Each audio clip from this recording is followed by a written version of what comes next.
Welcome to Fort Worth 148's podcast, where we meet to discuss Masonic topics and strive to build value in the Brotherhood. The opinions and statements of the participants do not represent any positions or stance of any Grand Lodge or Lodge, and are solely the viewpoints of the participants.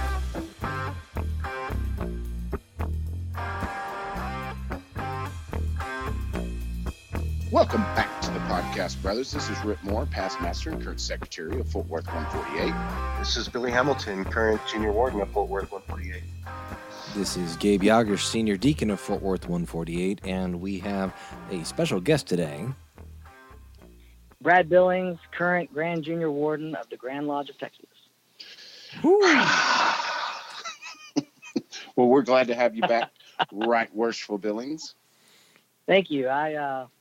I wanted to be the first Grand Lodge officer to come on the podcast, but, a couple episodes back, y'all invited Paul Underwood, our deputy Grand Master, so he beat me to it. So there you go. Thank you guys for stealing my thunder. I appreciate that. Hey, for sure. Hey, we got to take it where we can get it.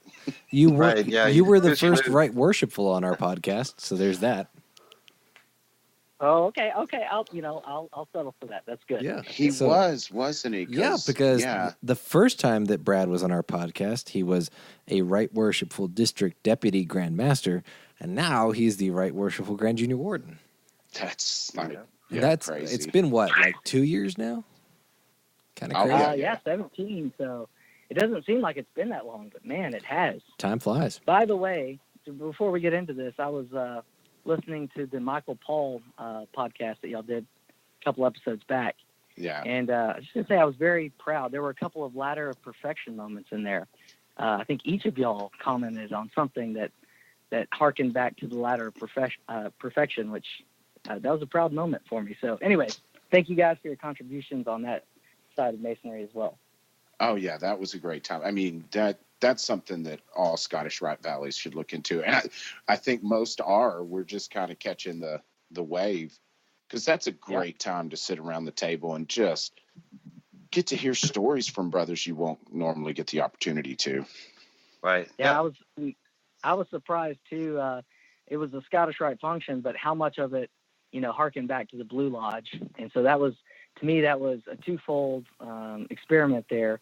And I really look forward to the fall. It was kind of a soft launch here in the spring at Fort Worth Scottish Rite, but I think in the fall we're going to have some heavy hitters, and you guys, hopefully all y'all will come back, and we're going to do some deeper learning on Scottish Rite, but really how it ties into the Blue Lodge, and I think that's pretty awesome.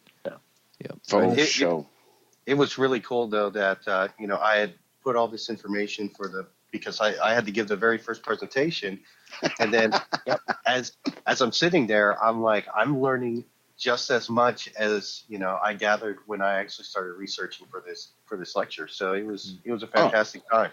Yeah. As selfish as it may sound, that's the reason I do that stuff. I learned way more than they learned just researching what I will put in, what I'll leave out. And that's like I told Brad, I said, I need these kind of things to help push me along to learn this stuff. Otherwise, I just kind of but if I got to give a presentation, there's a deadline, I'm going to not let myself look like an idiot. Best I can, anyway. I can't work without a deadline. Yeah. I had the advantage, too, that Chuck Dunning sat in, most of the day. And, that man is always a wealth of knowledge. I feel like that's cheating. if you have Chuck as backup, it's just cheating. Well, it's a safety net. Yeah. Yeah, it worked out for me. Yeah. He's so good at making you feel good too, even when you screw up a little bit. He's a great guy. He's a sweetheart. I immediately took back though when the one I presented on you, Brad, you had mentioned about the apron and how it all tied in. Next stated meeting, that was the short talk, was how the apron represented the 4 cardinal virtues and the 3 spiritual virtues. Yeah. Yep. One of the things I really liked about the third day of the Ladder of Perfection, which was the only day that I was able to make due to being out of the country for the first 2 weekends, was kind of very lightly attended, but it was kind of cool though, because it gave me kind of flashes of sitting down, learning the work for Blue Lodge with a mentor, and just sitting there and kind of just chewing through the work where, you learn some of the, the prescribed catechism phrases and stuff, and then you kind of chew through it and you go, well, what does this mean? And we started talking about that for a lot of these Scottish Rite degrees. That was kind of cool. I really liked that. Yeah, and I definitely think, the first 2 days, we were doing more of a scripted kind of having presenters and stuff like that. But the third day, due to there being so much going on and it was kind of lightly attended because we were dealing with so many candidates and other things, it was like that. It was more like a discussion. And I really liked the balance of the two. So we had kind of the presentations and then we had some discussions. And you can learn in either of those venues. And this kind of format could be kind of taken into the Blue Lodge as well. It's the same kind of thing. To just sit back and talk about a symbol or talk about a degree or talk about a portion of a degree is probably more appropriate. That kind of stuff, that's where real learning happens. And I think that's what more and more people are searching for in Masonry today, as opposed to, 20, 30 years ago. I think they were looking more for brotherhood then and fraternalism then. And I think now it's more of, they still want that, but they want that education component with it. And so this gives us great opportunity in the Scottish Rite, the ladder of perfection that we're talking about, but it could easily be applied to the Blue Lodge and or having a beverage after the meeting and just talking about, something of interest. So that's so awesome. We've spoken like a true Grand Lodge officer. Way to tie it back to Blue Lodge, buddy. Absolutely. That's what we do in all four, all this other stuff is great, but it all comes back to the Blue Lodge and I was listening to y'all's presentation. Y'all were talking about how the rites kind of unpack a lot of this information that's in the Blue Lodge, and it's true. But it does, ultimately, it's all in the Blue Lodge. It's hard to get it all out and unpack it all out of the Blue Lodge. You need these rites to kind of steer you in the right direction. But once you start thinking about something, it all ties back. So it's someone way smarter than me put all this together, obviously. Because it did seem to unpack things a lot. It was like, masonry's the concentrate of the orange juice, and pendant bodies are the water that kind of make it more palatable. Yep, absolutely. That's a good reference. So let's go ahead and tackle our discussion question. Let's see if we can do this one. Sorry. Rhit, did you find this Sorry, one? I derailed us here a little bit. No, this is actually what we're here for. Yeah, Rhit, did you find this one or did Billy find this one? So I put this one on there. No, that's me. Yeah, there was something posted in the Texas Freemasons that was similar to it. Okay, but I kind of made it a little more open as far as the. Because they were talking about a specific instance, but I was just like, what if it's the culture of your lodge? Okay. So the question is, what do you do if the culture at your lodge is to pass a petition around for signatures the first night after meeting a candidate? And this is something that's since it's been posted, I have thought a lot about it, because immediately what I want to do is spit out my experience in a large metropolitan area lodge. It's uniquely different from a lodge that's in a city that's got a population of 800 to 1,500, So there's a lot of variables when it comes to this. But to me, the main thing that you want to do is maintain peace and harmony. So don't go in there turning over tables like, we can't be signing petitions immediately afterwards. You're not going to change that culture overnight. There's no way, especially if you're the only one that's raising an eyebrow to this. But you can do it over time, because a lot of times when you talk to these candidates, as opposed to trying to change the culture within your lodge and tell them, hey, take a little time and come up here and get to know us and see what you're getting into and let us get to know you. It'll make your experience that much more special when we finally do get in. I think you're going to see better results on that end than you are to go into the lodge and start, throwing your hands in the air and saying, hey, this is a problem, to where you could take more time in lodge and do it slower and be more effective with it. Because Nobody likes change. That's a dirty word in masonry. But it was something that weighed heavy on my mind because a lot of younger guys, and I say younger guys, there's just a big movement in masonry of guarding the West Gate. And there was a long culture of, and I say culture because they had the privilege of knowing somebody all the way up until really the late 80s. You knew a guy that was petitioning. Somebody did in Lodge, knew that guy and his character from when he was in high school or even further. Now we don't have that privilege. You know, people move for jobs every 6 months, it seems. So we have to take our time a little bit more. So that process is changing, and more people are realizing that. It's not just young guys. But it doesn't change overnight. So, you know, once they see the benefits of it and the candidate, you know, maybe you can talk him into taking his time. I don't think anybody should sign a petition the first night. I did that one time when I was really young in masonry, and I had one of the old timers not the old timers, but the past master just pull me aside and say, you know, do you really know this guy? And just kind of got me to thinking that, you know, if you're signing that, you're essentially vouching for this person's character. How do you know this person? Have you actually talked to him? And I know to a certain extent, you know, unless you grew up with this person or whatever, you're never going to fully know him. So there is that kind of, you have to have a little bit of faith in the guy that he's doing the right things, but you ought to make the attempt to try to get to know him. But I like this question to take it, just extend it a little bit further, because I like the word culture. And when you think about your lodge, does your lodge have a culture? And whether it's, you know, okay, we're really good at the work, or we're really esoteric and philosophical, what is the culture of your lodge? And so I like that. So I would take it even a step further. You know, guarding the West Gate's a huge thing, and I know there's been a major emphasis on it. But when I saw this question, I really liked it because I like the word culture. And, you know, you take the guys like Fort Worth, who you guys dress in all black for your Master Mason's degrees, you know, that's part of the culture. It just adds that extra layer, that piece that makes you feel like you belong once you become a part of that culture.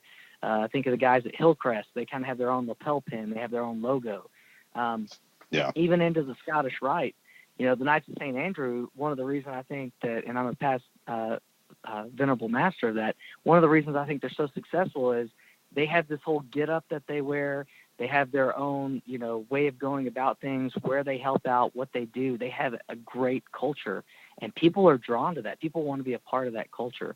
So, you know, yes, I think in this question specifically, we need to make sure and guard the West Gate. We need to know these people who are petitioning. We need to change that culture over time, to your point, Rhit. But overall, we need to focus on the whole culture of the lodge, and that sometimes is even a bigger picture than something, you know, simple as guarding the West Gate. Yeah, I mean, peace and harmony is the most important. I mean, we were reminded of that of the closing of each degree. So that's paramount. But you bring up a good point, too, about that peer pressure of the petition being passed around and it comes to you to sign.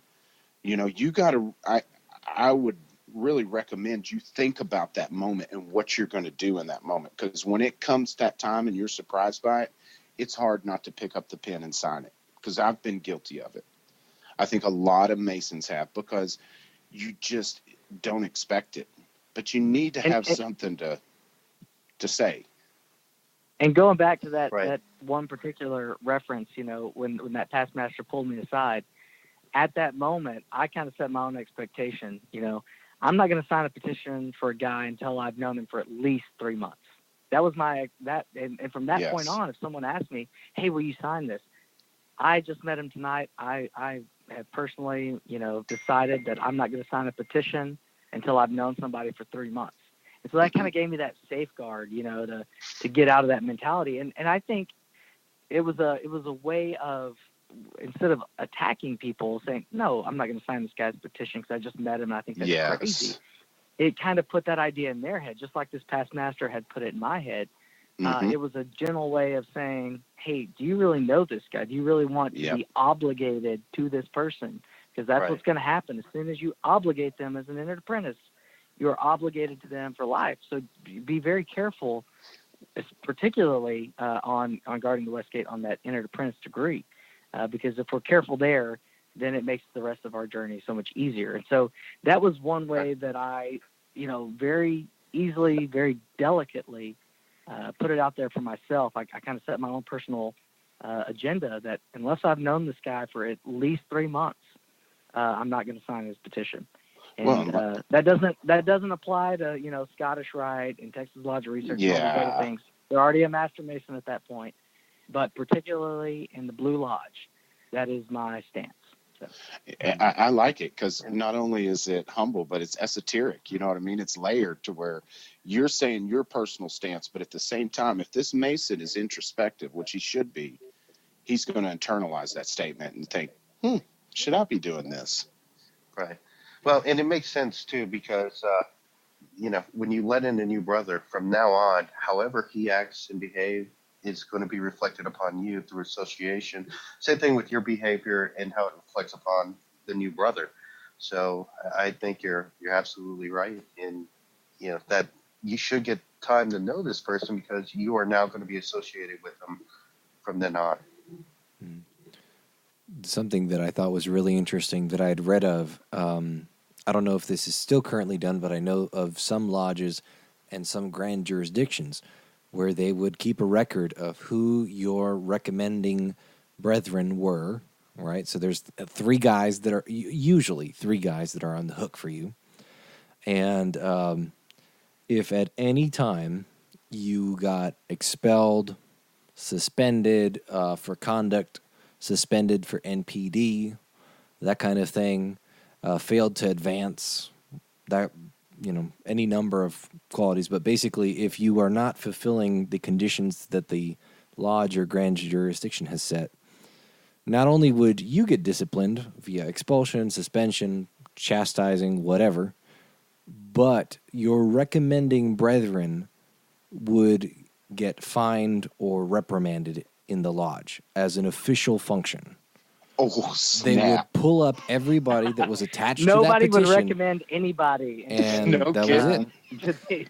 was it. You know what? I'm a big fan of this idea because to me that says I'm going to put my Masonic career on the line for this guy. I want him to be a Mason, right? There's some validity to that, but I kind of like the happy medium because NPD is a problem in our fraternity in Texas for sure. Wouldn't that be awesome if the secretary had a hand where he just logs in who signed that petition? And so when that guy goes NPD, not only does the secretary contact him, but he can have the guys that signed the petition say, hey, you mind giving him a call and, getting him, coercing him into getting his dues paid? Yep. There's something to that. I don't know if I'm cool with levying fines, but yeah, maybe. I don't know. I don't know if you could levy fines according to Grand Launch law. No, you probably couldn't. Yeah, legally, I don't know if you could do that in this grand jurisdiction. I just like the idea of immaculate accountability, right? I agree with that. There should be some sort of, like, hey, what's going on kind of thing. It's some sort of accountability. Yeah. And I got to say, though. It's an interesting concept, but it goes back to what Rhit was talking about earlier, how, people move now and people can put on a front. People can put on a real good front, and sometimes for a long period of time before you find out really who they are. So, at some point you got to put your faith, like I said, you got to put some faith in a guy. You got to trust that he's doing the right thing. And that's why on the back end we have this system to move people out of the craft if they're not, desirable, if they're not doing the right things, or at least if they make a mistake, if they're not trying to correct those mistakes. But, if you had to literally put your Masonic career on the line every time you're going to recommend somebody, we wouldn't have anybody join the craft. Yeah. That's just the kind of world we live in. People surprise you all the time, particularly in this day and age. And so, while I do understand, I do agree there's some validity there, it has to be a happy medium, just like everything else we do. But I do like the idea of if the guy's going NPD to maybe reach out to the brother that was top line signer. And we've done that in other smaller groups, York Rite groups that I belong to. They'll reach out to the top line signer for that guy or the recommender and say, hey, would you mind calling brother so-and-so? He's behind on his dues, or he hasn't been to, X amount of meetings, and our bylaws say, so on and so forth. So I like that aspect of it. But, I think it always has to be that happy medium. Yeah. Absolutely. Yeah. I mean, their number might be saved in their phone where they'll answer it because, in today's world, if the number's not saved, a lot of people don't answer the phone. Just say, call the secretary. His number's this. Hey, try having an 806 number living in DFW. I'm telling you. I called first. You might as well just start with a text. I'm about to call you. This is Brad Billings. That's a good point. But I'm a terrible millennial, so I wouldn't have even thought of that yet. But that makes a lot of sense. That's true. All right, Gabe. So let's jump back into the meat of the subject. Yeah, this is our Fraternal Spotlight Part 2 with Right Worshipful Brother Brad Billings, who is the Grand Junior Warden of the Most Worshipful Grand Lodge of Texas.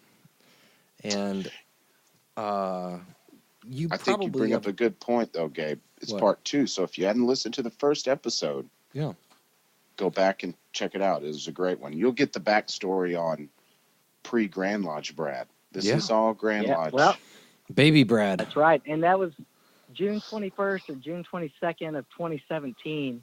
I went back and looked it up because I just couldn't believe that it had been that long. But it's been right at, coming up on 2 years. And just goes to show how fast time flies. That's for sure.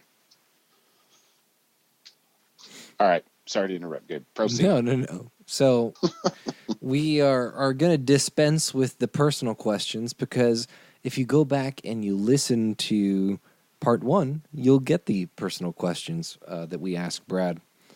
So there's this section here that's called The Road to Grand Lodge. And Rhit and Billy and I are I'll take turns taking a stab at it. But I'll kick us off here. Brad, what inspired you to make yourself available for the office of Grand Junior Warden? Well, I'm gonna backtrack just a little bit, and some of this was covered in Part 1, but I think before you make yourself available for any office, whether it's in your lodge, chapter council, commandery, Scottish Rite, you really need to make a point to try to qualify yourself. You're never going to be ready for everything that's going to be thrown at you, but to try to get yourself into a position where you feel like at least if you don't have the answer, you know the right person to go to get the answers. And so the three things that I really wanted to do before I made myself available were to serve as district deputy, serve on a Grand Lodge committee, and to serve as a Grand Lodge officer. I felt that those things would kind of round out the experience and give me some insight into, what happens at the Grand Lodge level. And then after that, I went to my mentor and asked if he thought I was ready. My mentor is past Grandmaster Leonard Harvey, who just passed us last year. Yeah. And when I got his vote of confidence, I really felt like I was ready. But even then, once you feel like you're ready, and again, you're never fully ready, but whenever you feel like you're as qualified as you're going to get, but then the question becomes, okay, maybe I can, but should I? And so my mindset shifted to, what can I offer the Grand Lodge? What do I feel I can offer the Grand Lodge? And there were two things that were really clear in my mind that came to me. And one is perspective. And I'm going to talk about this probably a lot tonight. It depends on how the questions roll. But one of the things I thought about was perspective, because everybody has been talking about Grand Lodge in the terms of the next 5 to 10 years. And, I realize as you get later in life, the more you focus, you focus more on what's right in front of you, the next 5 to 10 years. But the way I see the craft is very different than a lot of guys, because I'm here now and I hope to be here 50 years from now. And so the way I look at it is not how do we fix this thing now and how do we fix it for the next 5 years, the short term. I'm thinking, how do we fix this thing right so that it operates for the next 50 years? And so that was one of the major things that I noticed early on was that I had a different perspective on the craft than every one of the other trustees. All the other trustees are fantastic. They're great guys, but they're all, 65 plus. And so they have a very different perspective than I do. And so that was the one thing that I really hoped to bring to the Grand Lodge, was a younger perspective and a more long-term perspective in particular. And there were a couple other things that I really thought that because of my career, because of my experiences in life, that I could bring to the Grand Lodge. And those were marketing. And I know that's kind of a dirty word, advertisement marketing. But less really, so. Yeah. Well, we're getting closer and closer. Yeah. And, just to make sure everybody's clear, I am not a fan of asking people to join Masonry. So I'm just going to go ahead and toss that out there, because normally when I toss out marketing or advertising, that's the first thing that comes to mind. But really and truthfully, what it comes down to is we have the greatest product on earth. Anybody that joins Freemasonry, they love it. And the only thing that I've ever heard is, I wish I would have joined it earlier. Even Michael Pohl, he joined when he was 23, I believe. I joined when I was 23. I missed out on 2 years. I should have joined earlier. And so we have a great product. But the reason I think people aren't joining as much as they used to, or in the percentages that they used to, is because we are not as good as at the marketing side of it. So marketing is something I thought I could really bring to the fraternity. And then also fundraising, the fundraising side of things. We've talked about the Grand Lodge boot. I want to talk a little bit tonight about some of the other things that I think we need to do from the Grand Lodge perspective on fundraising. But those were, all things that I thought I could bring to the Grand Lodge. So I thought I had done everything I could at that point to qualify myself. And then the second part was, I thought I could bring some stuff to the table. So those were the two things that inspired me to make myself available. Yeah, and I think you bring up a good point about marketing, because, I just by proximity, I've seen some of you, put that into action. But, it has become less and less of a dirty word because of the world we live in. If I hear about something, hey, there's this great way to do something, that's what's called a hack now, I'm going to Google it. What's out there? What is the feedback on it? What's the story behind it? And if we're not doing, our proper marketing, they're getting all the nonsense that's out there. So it's not like we're saying, hey, we're going to market to have you, to coerce you into joining. We're going to market our fraternity and show you what we're all about. And I think a lot of people are catching on to that, and it's becoming more and more acceptable. Two great things in there, Rhit. I told the Grand Lodge trustees this my first meeting. I said, they were kind of worried about the marketing of Grand Lodge, and I said, guys, if we're not telling our story, someone's telling it for us. You know, we can let the conspiracy theorists and all the crazy people out there on the internet tell the story of the Grand Lodge of Texas, or we can tell it ourselves. And and so we've started down the path of kind of telling our own story.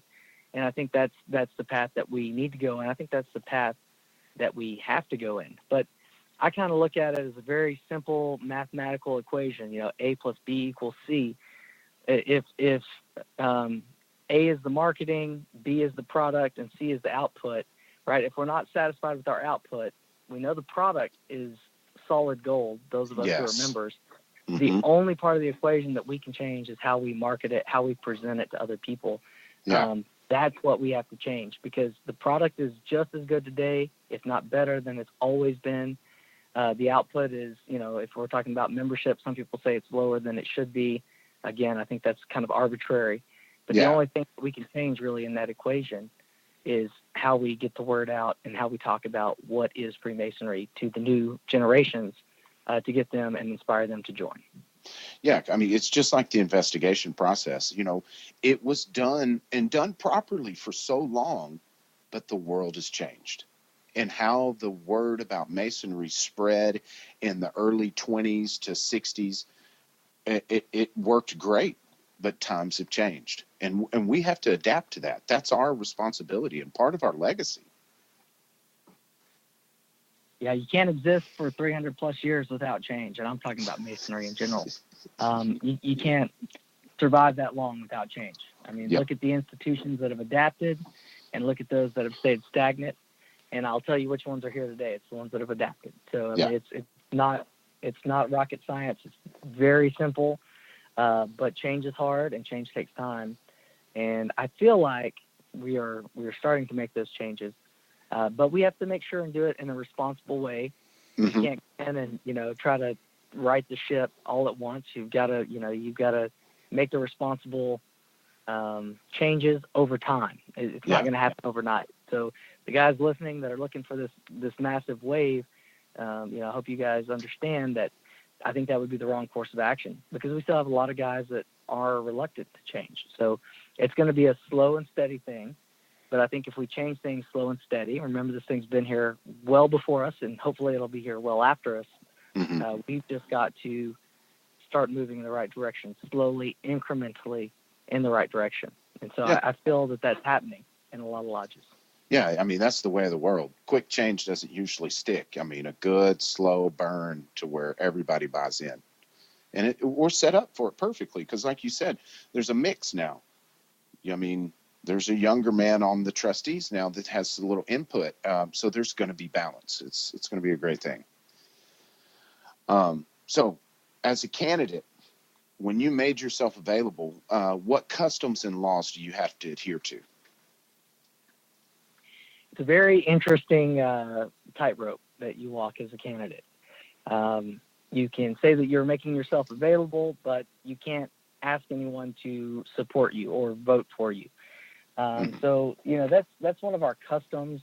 I agree with it in some ways. I understand, because we don't want someone walking around with a billboard, hey, vote for whoever, right?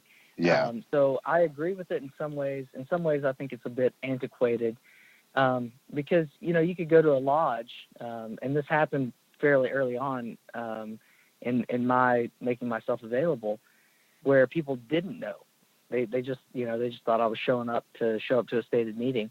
They did not know that I was making myself available. And, the only bad thing about that is they miss out on their opportunity to ask me questions if they want to know, what I think about, potential hot buttons for themselves. So I do wish that we would kind of relax on that a little bit. But I certainly agree, not carrying around a billboard and not cornering people in the lodge saying, hey, will you vote for me? Will you promise to vote for me? Yeah. Because I think that's very counterproductive as well. I don't think that if you did that, I don't think it would be very productive. But I know that's what they're trying to avoid. But I think it's kind of it's a fine line to walk as a candidate. And, in a lot of places I would show up, and it was even sometimes uncomfortable. People would say, hey, this guy's running for the Grand South. They would make the announcement for me. And it was almost not embarrassing, but, it's kind of like, oh, you're walking that fine line, that tightrope. Yeah. So it's an interesting thing to do as a candidate. But it was absolutely fantastic getting out and meeting everybody and making the rounds, so to speak. Yeah. So is it like you can say, I'm making myself available? I mean, is there a proper time to do that? Like, you can only do that in open lodge? Or could you say, I'm Brad Billings, I'm here for, here to visit, and I'm making myself available? Well, and I'm sure y'all have seen it all different ways. I know a lot of guys have visited Fort Worth 148 in their candidacy.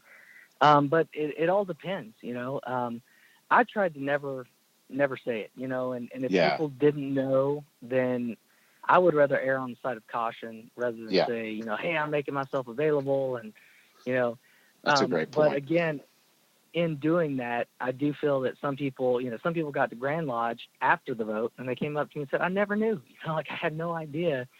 And so for those people, I felt, I wish they would have had an opportunity if they had some burning question or, if they had a hot button. I wish they would have had their opportunity to air that. So all in all, I wish Grand Lodge would, maybe at the beginning of the year say, here are all the brethren, kind of earlier on.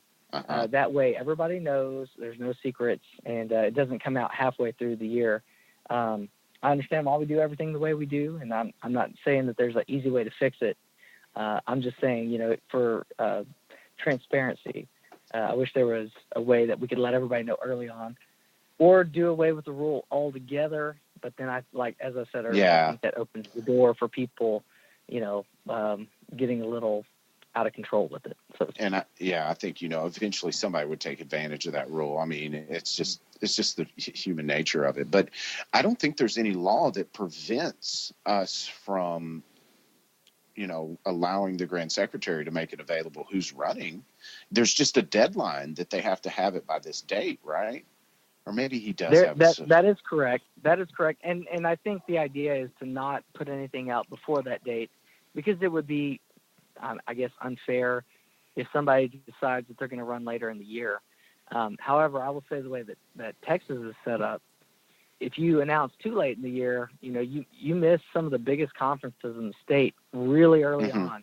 Dallas is normally the first week right after Grand Lodge. Houston is normally early February. So, if you come out in March, and they announce the candidates at each of the Grandmasters conferences, those that have made themselves known to the Grandmaster who are making themselves available. Yeah. So if you come out in March or April or May, you've missed all or most of the big conferences, and that can hurt you as a candidate. So. Yeah. And in the end, is something you should just plan for. But that's a discussion we should have as a Grand Lodge body. That's interesting, because I'm with you. As big a state as we are, and I like that we don't turn this into an actual political campaign kind of thing, because, it's the same as electing guys into our fraternity. It's up to us to do our due diligence to get to know these guys. And if you got an issue that you think needs to be addressed, I guarantee you anybody running for the Grand South will field those questions. Call them.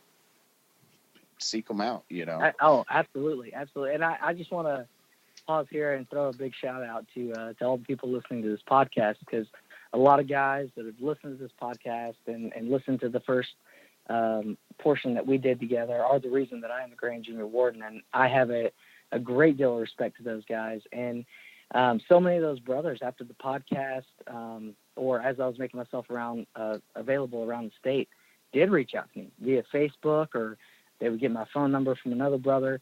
They reached out to me, and we talked about, some stuff serious, some stuff kind of lighthearted, and just kind of having a good time. But it was fantastic to the amount of, I guess, how I was plugged in, how I felt plugged into the brethren.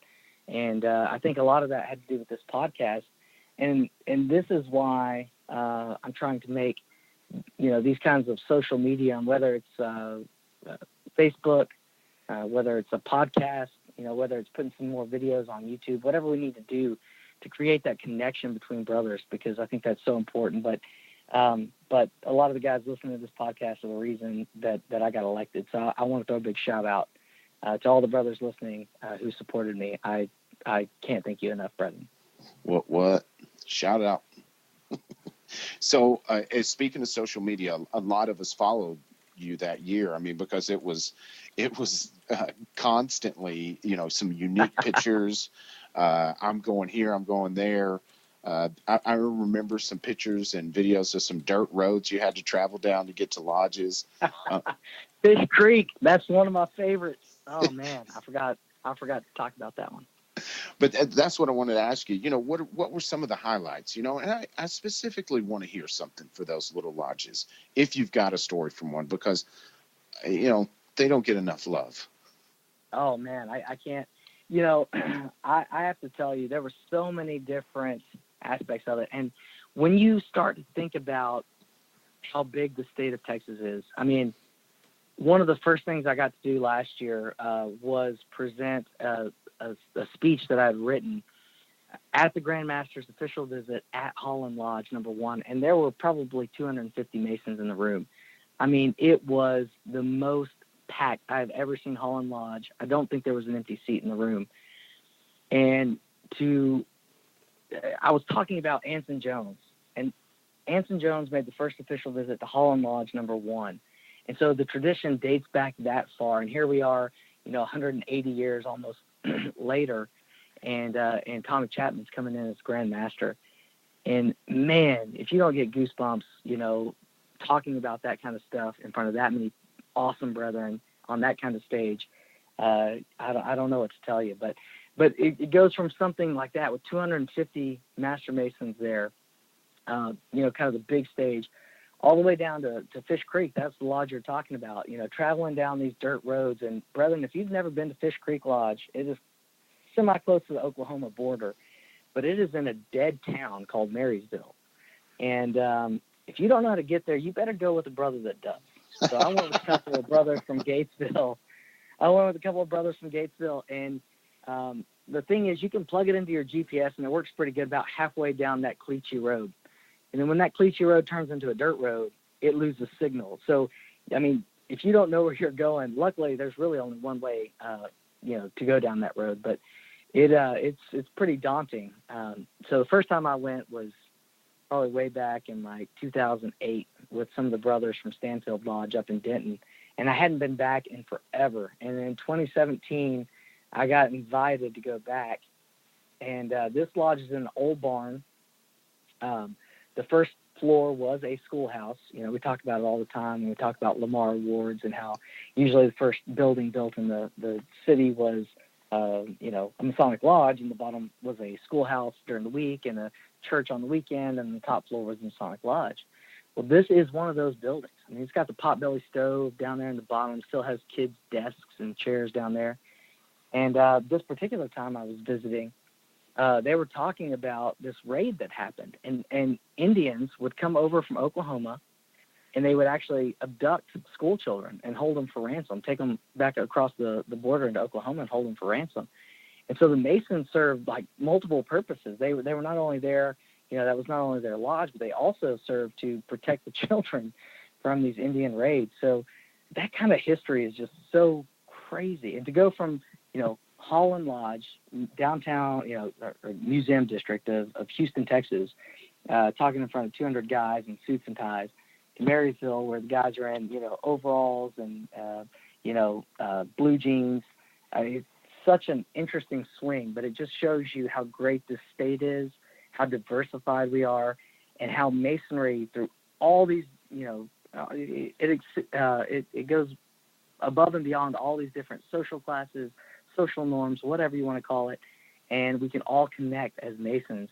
So that is absolutely one of my favorite lodges. It's a Moon Lodge. If you've never been there, Fish Creek Lodge, Marysville, Texas, I would highly recommend it.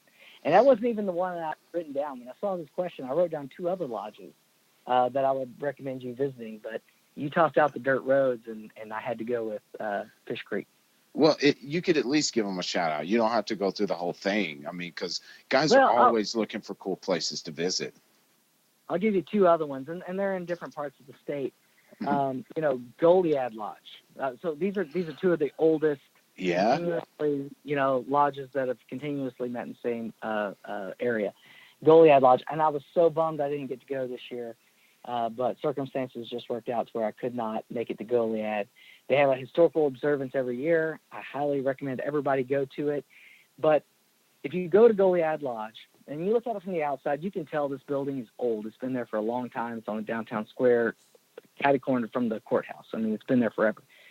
And there's been renovations and stuff over the year. But if you go in and you go into the kitchen, and then if you go directly past the kitchen on the left-hand side, there is like a storage room.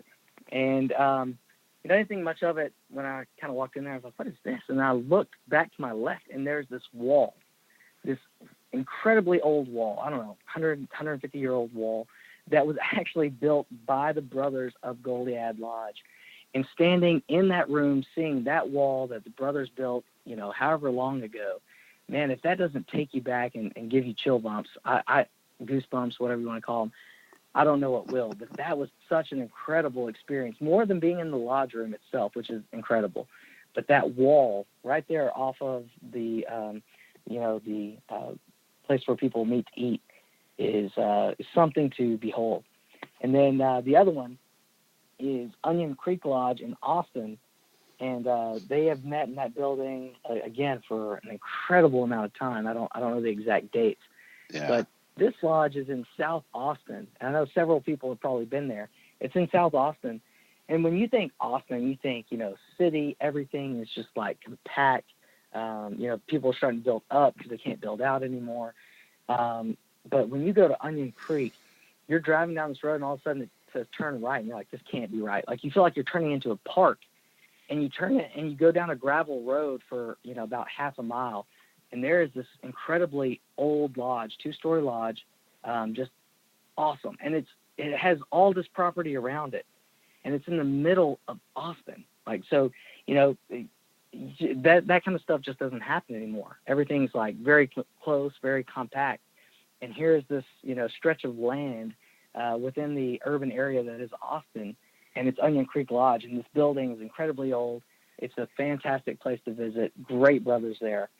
So those are 3 lodges that I would highly recommend: Fish Creek, Goliad, Onion Creek. Some of them off the beaten path.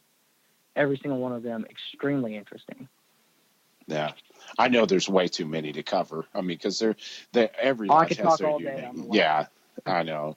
It's definitely. I know if you go to Onion Creek, be careful. There's some brothers down there that'll you'll leave the stitches in your gut. Yeah, I'm not going to mention any names. Raul. Yeah. Troy. This is sugar. I'm not going to mention anything. He had me rolling at the leadership conference in Corpus. He's a character, man. I love him. He is quite the character, yes. On your travels, what was the hardest part about it? The hardest part is the travel.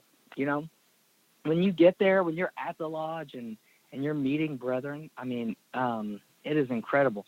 You're experiencing things. You're seeing the different traditions all across the state. It's fantastic. The inspiration, I guess, for traveling is being with the brethren and seeing what they do in their area and what makes masonry in their area. So that is the absolute best part. The part that becomes a little bit of a drag is the driving back and forth. The 4.5 hours to Houston, staying for a 2.5-hour meeting, and then driving 4.5 hours back on the same night. That does start to wear on you a little bit. And it did, I did this for about 2 years of that kind of travel. And so really it's just the traveling back and forth. And, really, if you want to get specific, it's not the going down there that's the bad thing, because you're anticipating, you're excited. Normally you can call brethren on the phone and talk to them on your way down, either about what happened last week or what's going to happen that night. So there's this anticipation, plus there is this, you're able to have dialogue. But when you get out of that meeting at 9:30, you generally have about an hour, maybe an hour and a half for some brethren that are up late. And then after that, if you're getting back at 2 o'clock, 2:30 in the morning, most people aren't up then. So it's kind of just the drive alone. And that was the part that started to wear on me a little bit. But meeting the brethren, seeing their different traditions, and honestly getting to know their strengths and what they were good at and how they could serve the Grand Lodge of Texas, that was the coolest part for me. So it was this, I would do it again 100 times over. And I still do it to this day. I still do some travel, but I've slowed down a little bit because the wear and tear of 2 years on the road, you have to take a little bit of time back before you're ready to go again. So. Yeah, you got to prep. You got a lot of travel coming up. That's for sure. That's correct. No doubt. So I know that we talked about the 3 lodges. Is there, I guess the last question I had, was there any other that we should put on that list that, most won't know about? Because I'm thinking Fish Creek kind of fits right in that category. Oh man, I would have to, and I probably need to do this, sit down and put together a list of lodges that I would highly recommend people go and visit. But it all depends, it's what's going on at that lodge at that time, and what are the different traditions surrounding that lodge. A lot of these lodges I traveled to, it was because they had a historical observance or they had some particular function going on. And I still have a bucket list of lodges that I want to go to on top of all the ones that I've visited that I haven't got to go see yet. So I don't know. That would be an interesting episode in and of itself, just to talk about all the lodges that I would recommend and all the lodges that I want to go see because of X, Y, and Z. So. Yeah, that's a good point, because that would be, not that we're saying one is better than the other, but have a good episode where maybe we could interview quite a few people on that are well versed in travel, some recommended lodges, because there's some out there that you got to see. You know, I hear a lot about Corsicana Lodge that has the actual winding stairway. Right. And there's actually 3 of those lodges. One, if you want to go see it, you better go see it pretty soon. It's down in the Houston area. I'll come up with it here in a second. But the other one is, and you had to put me on the spot. I was just there for Morton Lodge. Morton Lodge down in south of Houston, and kind of in the Sugarland area, kind of, I guess, south, whatever that is, west of Houston. They have actual Fellowcraft stairs, and they actually have a I won't go into King Solomon's Temple. I don't know how much I'm able to divulge here, but they have some interesting stuff in that lodge. So if you ever get the chance to go see a Fellowcraft degree at Morton Lodge, I would highly recommend it. But you know, there are 3 of those lodges that are kind of, in my mind, what I've called Fellowcraft lodges, and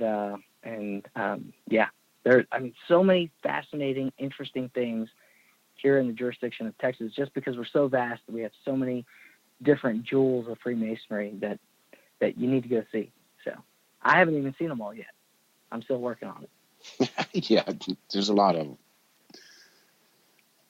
Billy, you want to take us in the next section? I really just want to say, go ahead, Billy. Yeah, absolutely. Yeah. New hashtag. I forgot you were there, Billy. Go ahead, Billy. Right. Yeah. Well, so Brad, actually, I think this is probably the best question, and this is definitely one that I want to know about. Is so that moment, right, when you knew you had just been elected Grand Junior Warden of the most worshipful Grand Lodge of Texas. What did you feel? What went through your mind at that moment?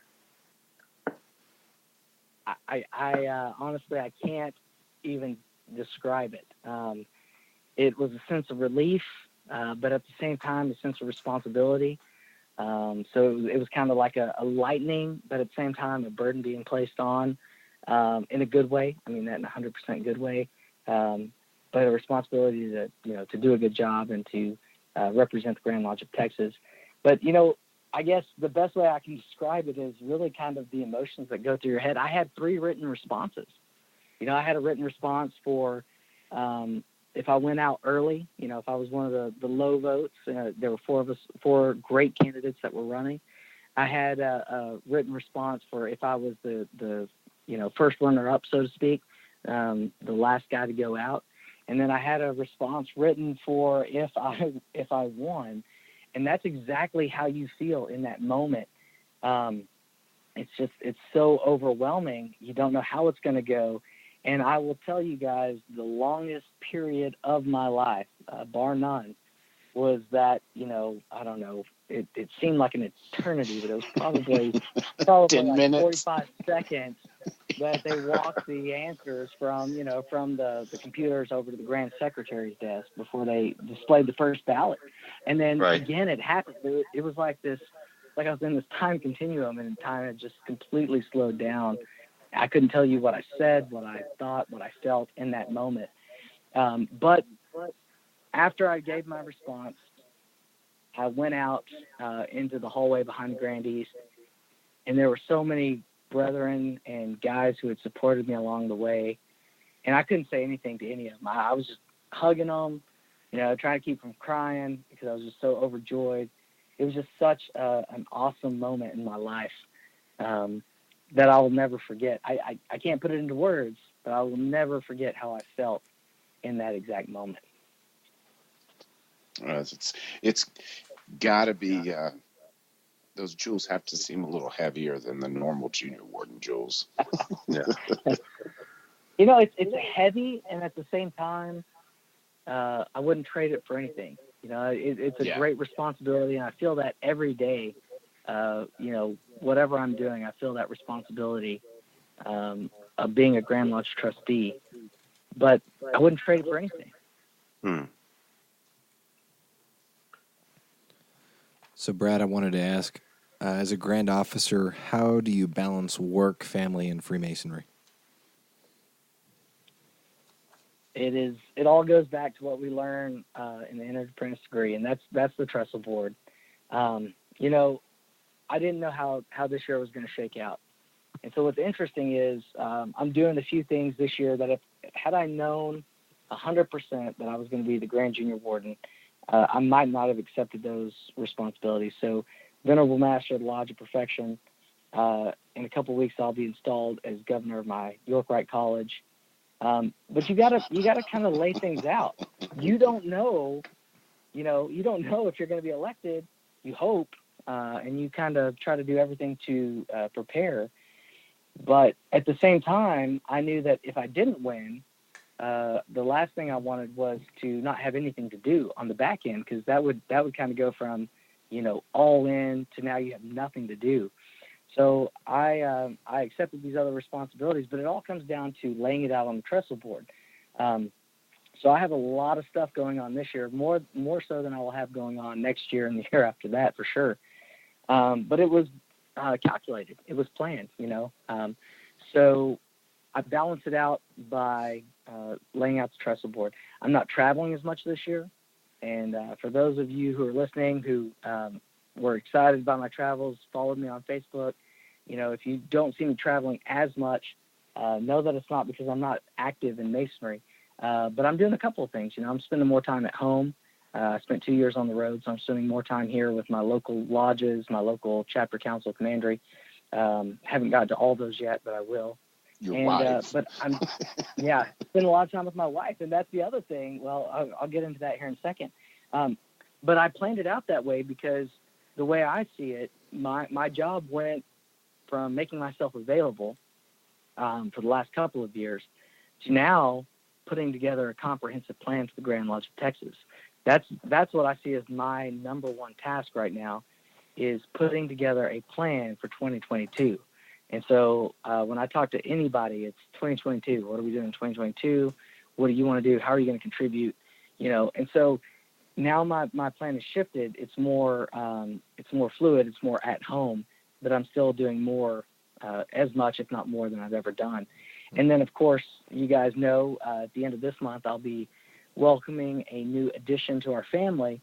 And that was even somewhat calculated. You can't plan that kind of stuff. But we decided, and, when I sat down with my mentor, Leonard, one of the things we talked about is it would be better to serve in this capacity when you have a young child, in our opinion, than it would be when you have a child that's in, high school, middle school, or even elementary. Because at that point, they've got, recitals or plays or sports, whatever the case may be. So we intentionally plan to do this early, right. So that even if I need to spend more time at home, I can do planning and those sorts of things, rather than, be going out to things and traveling a lot then. So it was all, to answer your question, Gabe, just using that simple tool that we're given in early on in craft masonry, which is the trestle board. Lay out your work and hope it all works out the way that you plan. Nice. Something you were saying about, timing of what age your child is made me think of when we were talking to Jack Harper, Right Eminent, past Grand Commander, Right Eminent Deputy Right Eminent Department Commander and all that. He was saying that when his son was born, I think Jake was 7 months old when he got elected as Grand Sentinel. And so he took his son everywhere, and his son has known pretty much nothing other than being surrounded by commandery, right?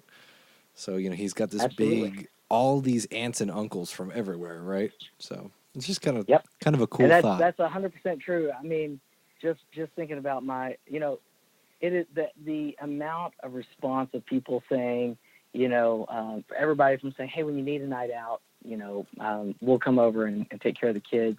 Or I think of Corey over in Arlington. He's like, hey, my house is madhouse anyways. I got 3 kids. Just bring them over, drop them off. We'll take care of them. So like the amount of people that are willing to help, the amounts of aunts and uncles, as you said, even people like Zach Hastings and his wife who have said, hey, just go to the meeting and we'll take care of the kid while you go to the meeting. Like that, so he already, before he's even born, he has such a massive family surrounding him.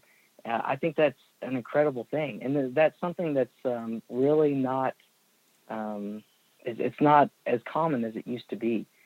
He really will grow up with this village that will be there to help take care of him. And going back to Jack Harper, who I've known pretty much my entire Masonic career, when Jake was born, he was Worshipful Master of Texas Lodge Research, or Senior Warden, I can't remember. He was somewhere up near the very beginning. And we're both Texas Tech alum. So I remember one of the first picture I ever saw of Jake. He has a Texas Tech football. He has Jake laying over the football, and he's holding the football. And that was in the Occasional Bulletin, which is the publication of Texas Lodge of Research. And I just remember thinking how cool that was, that we have a young guy in a leadership position in something as, well thought of as Texas Lodge of Research. So it was very inspiring at the time, and I still think it's cool because I've seen Jake grow up his whole life. And so I get to see him 2 or 3 times a year, and it's really cool. That's awesome. So I want to ask you this question because we both fit in this group. I'm a millennial. You're a millennial. We kind of know what's up. What do you feel are the advantages and disadvantages of being in our age group? Well, I alluded to it earlier. I'm the worst millennial ever because I do love my technology. I'm just not as adept as some of you guys. I think that's because I'm on the older end of the millennial group.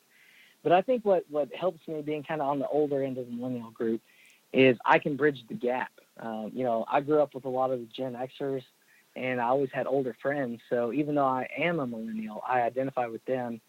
And I think, ultimately the number one advantage of being a millennial and being a trustee of the Grand Lodge of Texas is that perspective that we talked about.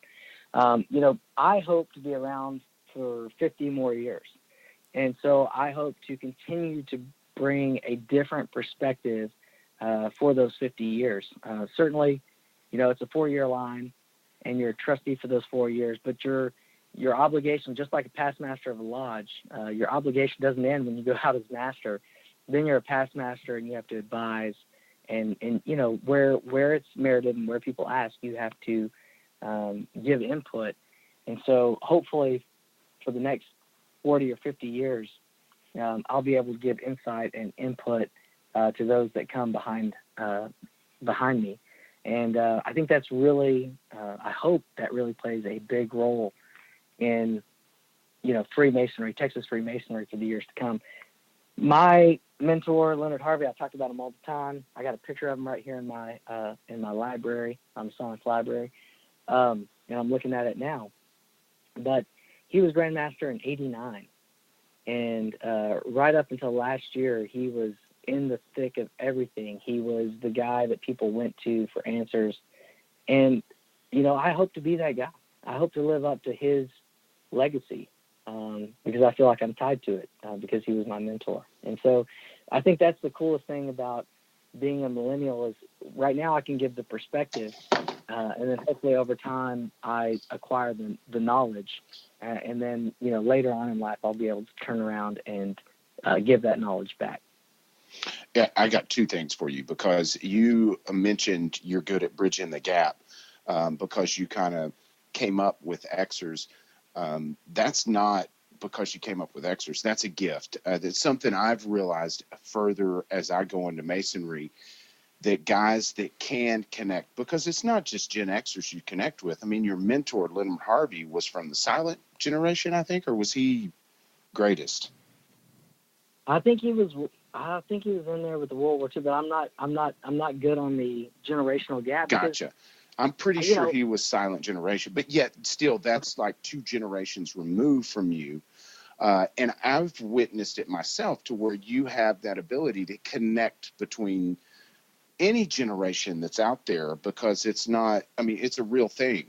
And it's not something that comes just because you're born right on the gap. That's a gift. And it's something, not only needs to be taught and shared, but capitalize on, and realizing that it is a gift that you've honed and get better at.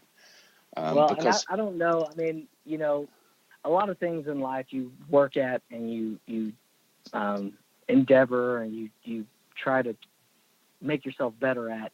I think I'm a product of two things, and it's nothing special. I mean, it's not something special that I worked on.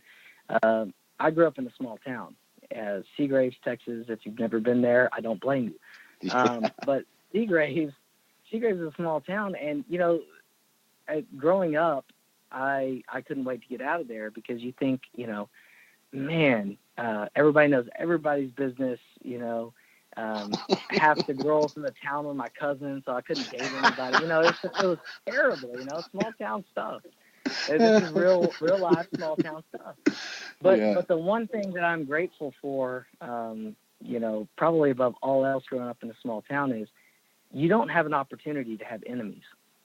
If you don't like someone, you can't make them your enemy or just move on to a different group. I mean, I graduated with 34 people, and in that group, there were certainly people I liked more than others, but you couldn't have enemies because we all played football together, we were in band together, or we were in one-act play together. I mean, you were, forced in a way to interact with all these people on some level. And so that was one of the greatest things out of coming out of a small town. And then you compound that with my grandfather, who literally never met a stranger. He would walk up to someone in the supermarket and I'm talking about Lubbock, so we would go shop an hour away from town. He would walk up to someone, he had no idea who they were, and just strike up a conversation. He was just that kind of guy. And so that's what I grew up with, being from a small town, and then my grandfather. And those two things kind of made it to where I didn't have a choice. This is just who I am. There are people that are my friends, and then there are people that I haven't met yet. And still there are some people that I like more than others, and some people that I choose to associate with, and some people that I'm associated with. But at the end of the day, I think everybody is more alike than we are unalike. And I always strive to be that mediating force, or that bringing together force. Yeah, no, and I mean, that's really apparent, because that's not something that everybody has. I mean, we're all different for sure, because, we all don't have that ability. It's not just because we happen to be this guy that was born on this certain day. I mean, because I moved from school to school a lot, so I couldn't afford to have enemies, because nobody, you know what I mean? The new kid in school was usually the butt of the jokes more. So anybody that would even pretend to, like, hey, new guy, I'll show you around, I'd latch on. So you develop skills to be able to bridge those gaps, and it's getting more and more rare, and we need it big time right now. Well, all that to say, those people who were excited about me being elected, expecting this just massive wave of change and transformation, just know that, I see both sides of it, and so that's kind of the good and bad. But I think ultimately that's what our Grand Lodge needed right now at this moment is someone that could look back, but also look forward.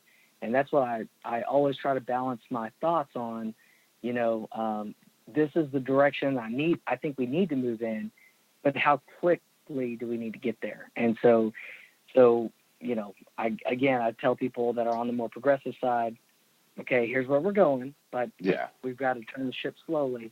And then I'll tell the guys on the other side, I think we need to go this way. What do y'all think? But let's we're not going to go there overnight. Let's do this step first, So give me your wisdom kind of thing. Yeah. Absolutely. And I want that, because a lot of times they'll come up with an idea that was better than what I had. So. Yeah, or you realize that it was tried 35 years ago when they were a young Mason. You never know.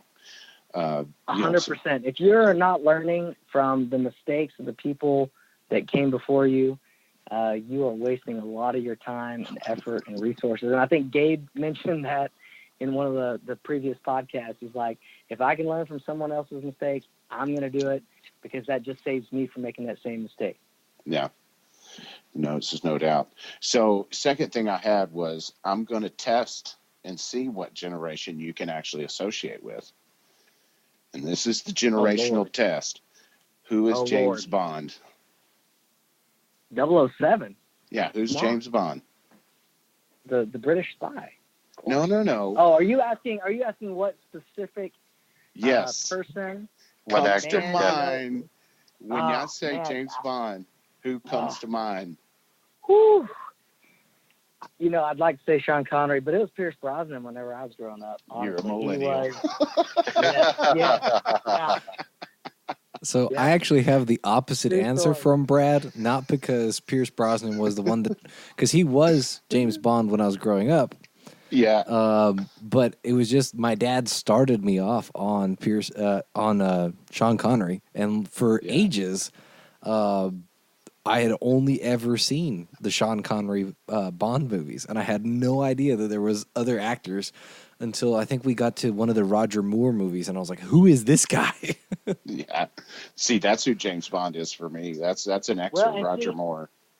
Roger Moore. I mean, I got to tell you guys, like all those replays were going over and over and over as I was growing up. Moonraker and all the rest. Yes. Diamonds what are was the one with the guy that forever. threw the hat and like cut the head off a statue? That was Connery. Odd Job.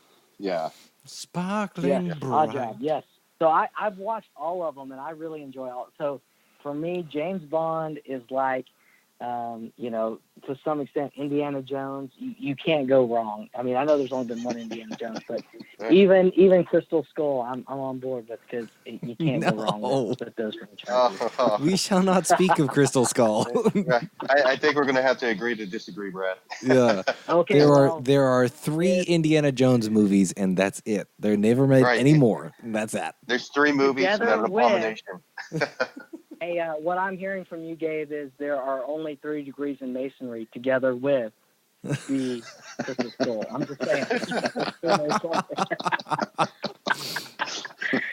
Oh, Lord. Okay, back on track. Next question, I guess. So you're telling me is that the Knight Templar stuff in the 3rd Indiana Jones movie was all canon for Indy being a Yorkite Mason. Ooh, you know, what's interesting is, just recently, I have introduced my oldest nephew, to the Indiana Jones series, and we started with The Last Crusade, because it deals with him being, you know, younger, and it kind of shows some of the backstory, and so I thought that would be a good place to introduce him, and he's fascinated by knights and all that kind of stuff, so that's where we started, and then just recently, we watched the Egyptian one, you know, the Ark of the Covenant and everything else. And he's fascinated by it. And it's so interesting, just like Masonry, how it transcends throughout the ages. Those movies, it doesn't matter, you know, what generation you are, those movies just kind of bridge the gap, and they are fantastic. It's just kind of cool to see how excited he gets about it. And I'm right there with him, wearing my Indiana Jones fedora, you know, and everything else. Yeah, it's the hero's quest, man. It's got the archetypes in it. It's good stuff. Oh man, you just went a little Bob Davis on us there. I like it. So, what was the next one we got here? Oh, what are the duties of the Grand Junior Warden? Well, it's really interesting. I think at one point in the first episode, y'all asked, what are the duties of the Grand Junior Steward, which I had served in 2015. And my answer is going to be similar to the Grand Junior Warden. There really are no prescribed duties, but I'm going to give y'all kind of my assumptions. Mm-hmm. The first thing is, really and truthfully, I looked at this as a transition from traveling and making myself available to being more of a planning, strategic type mindset. And kind of everything revolves around 2022 now, and putting together a solid plan so that when we get to 2022, the Masons of Texas have a very clear directive to get them from point A to point B. And so that is really my main function, my main goal, and what I focus on. What's interesting is there are certain tasks that are kind of asked of you or assigned to you, so to speak. The first trustees meeting, which was Sunday, remember we entered Grand Lodge and were installed on Saturday. The next day on Sunday, we had a trustees meeting. And walking into that is, you want to talk about drinking from a fire hose. This is the best analogy that you can give. But the Grand Master tasked me right there with working on the Grand Lodge website. He tasked me with a few other things, but that was the number one thing that he wanted me to work on. And it's something I've been working on. Now, you haven't seen any changes on the website, really, aside from getting the new Grand Lodge officer pictures up and getting the calendar flowing on the new Grand Master's calendar. But there's some big stuff coming. Alert! I'm going to put it out there. Sweet. And that was one of the things. So the Grand Master is giving you tasks on top of the ideas and the thoughts and the putting together of your own personal team for your year. I hate that term, your year. I just say 2022. Your term. That will be the year that I get to participate most heavily in, is 2022. So that's what I refer it to. But then there's, other things. For instance, Larry Fitzpatrick asked me just recently to do the devotionals at the officer leadership training. And I think that is such a cool idea to incorporate the youngest, Grand Lodge trustee with that task of going and doing the devotionals at the officer leadership training. I love it for so many reasons, because you're getting to interact with those guys who are the leaders or going to be the leaders in the Masonic Lodge. You're taking on kind of a chaplain-esque role of, giving them guidance and stuff that you've learned through your time in Masonry, which there's so much of it, and I still have so much to learn. But it's just such a cool opportunity, such a cool task to be asked to do. And that has traditionally been the case, although it's kind of fallen off in recent years. And I don't know with a 1-month-old how many of these officer leadership trainings I'm going to be able to attend, but I'm going to make as many as I can, because I think it's such a cool opportunity. So you have these things that are kind of given to you. You have these things that obviously the Grand Master, he has his directives, and that he's going to, give you a portion. And then you have the things that you put upon yourself. And I want to just kind of break apart for a minute here and ask those people listening to consider the Sam Houston Hall of Fame. I talked earlier about fundraising, but the Sam Houston Hall of Fame is an entity that was set up in 1987 at our sesquicentennial, easier for me to say. And they basically came up with this idea of creating Sam Houston Hall of Fame with the idea of having 10,000 members. And I pulled that off of their early literature, which said that it was capped at 10,000 members. The idea is each person or each lodge or entity, it can be any of the three, would donate $1,000 and become a full member of the Sam Houston Hall of Fame. And it's kind of sad, but it also presents an opportunity at the same point to say that there are less than 700 members of that today. So we look at this over 30 years later, 32 years later, they had this goal of 10,000 members. We're at less than 700. But that just means that there's so much opportunity to grow. So if you're out there listening, if you yourself personally are not a member of the Sam Houston Hall of Fame, I would ask that you please make that choice, make that decision. They have payment plans. You can donate a little bit here and a little bit there until you get to that point. I know one guy right now, if I could remember his name, I'd give him a shout out. He's donating $25 a month. That's his goal, is to donate $25 a month till he gets to that 1,000. But then there are lodges like Holland Lodge, where they have everybody. They have their worshipful master, their senior and junior wardens, and now they're working on their senior deacon being a member of the Sam Houston Hall of Fame. And what that money does is it goes into a fund to support the Grand Lodge Library and Museum. That money is never, the corpus of that money is never touched. It's only the principal that comes off of that. And so I have a pretty bold goal of having 250 people or lodges or entities joining this group every year for the next 4 years that I'm a trustee. And if we can do that, if we can step up to that goal, we would put $1 million in that fund. And if we put $1 million in that fund at 5% interest, it would create some $50,000 a year for the Grand Lodge Library and Museum to do maintenance on the building that we all know and love. And what's really, really cool about this is 100 years from now, let's say the building is dilapidated and we're tired of it. Some people think it's an albatross, whatever. If you don't like the building, that's fine. Because 100 years from now, if we decide to move out, that fund goes with us. And that fund is going towards the housing of the Grand Lodge Library and Museum. So it never dies.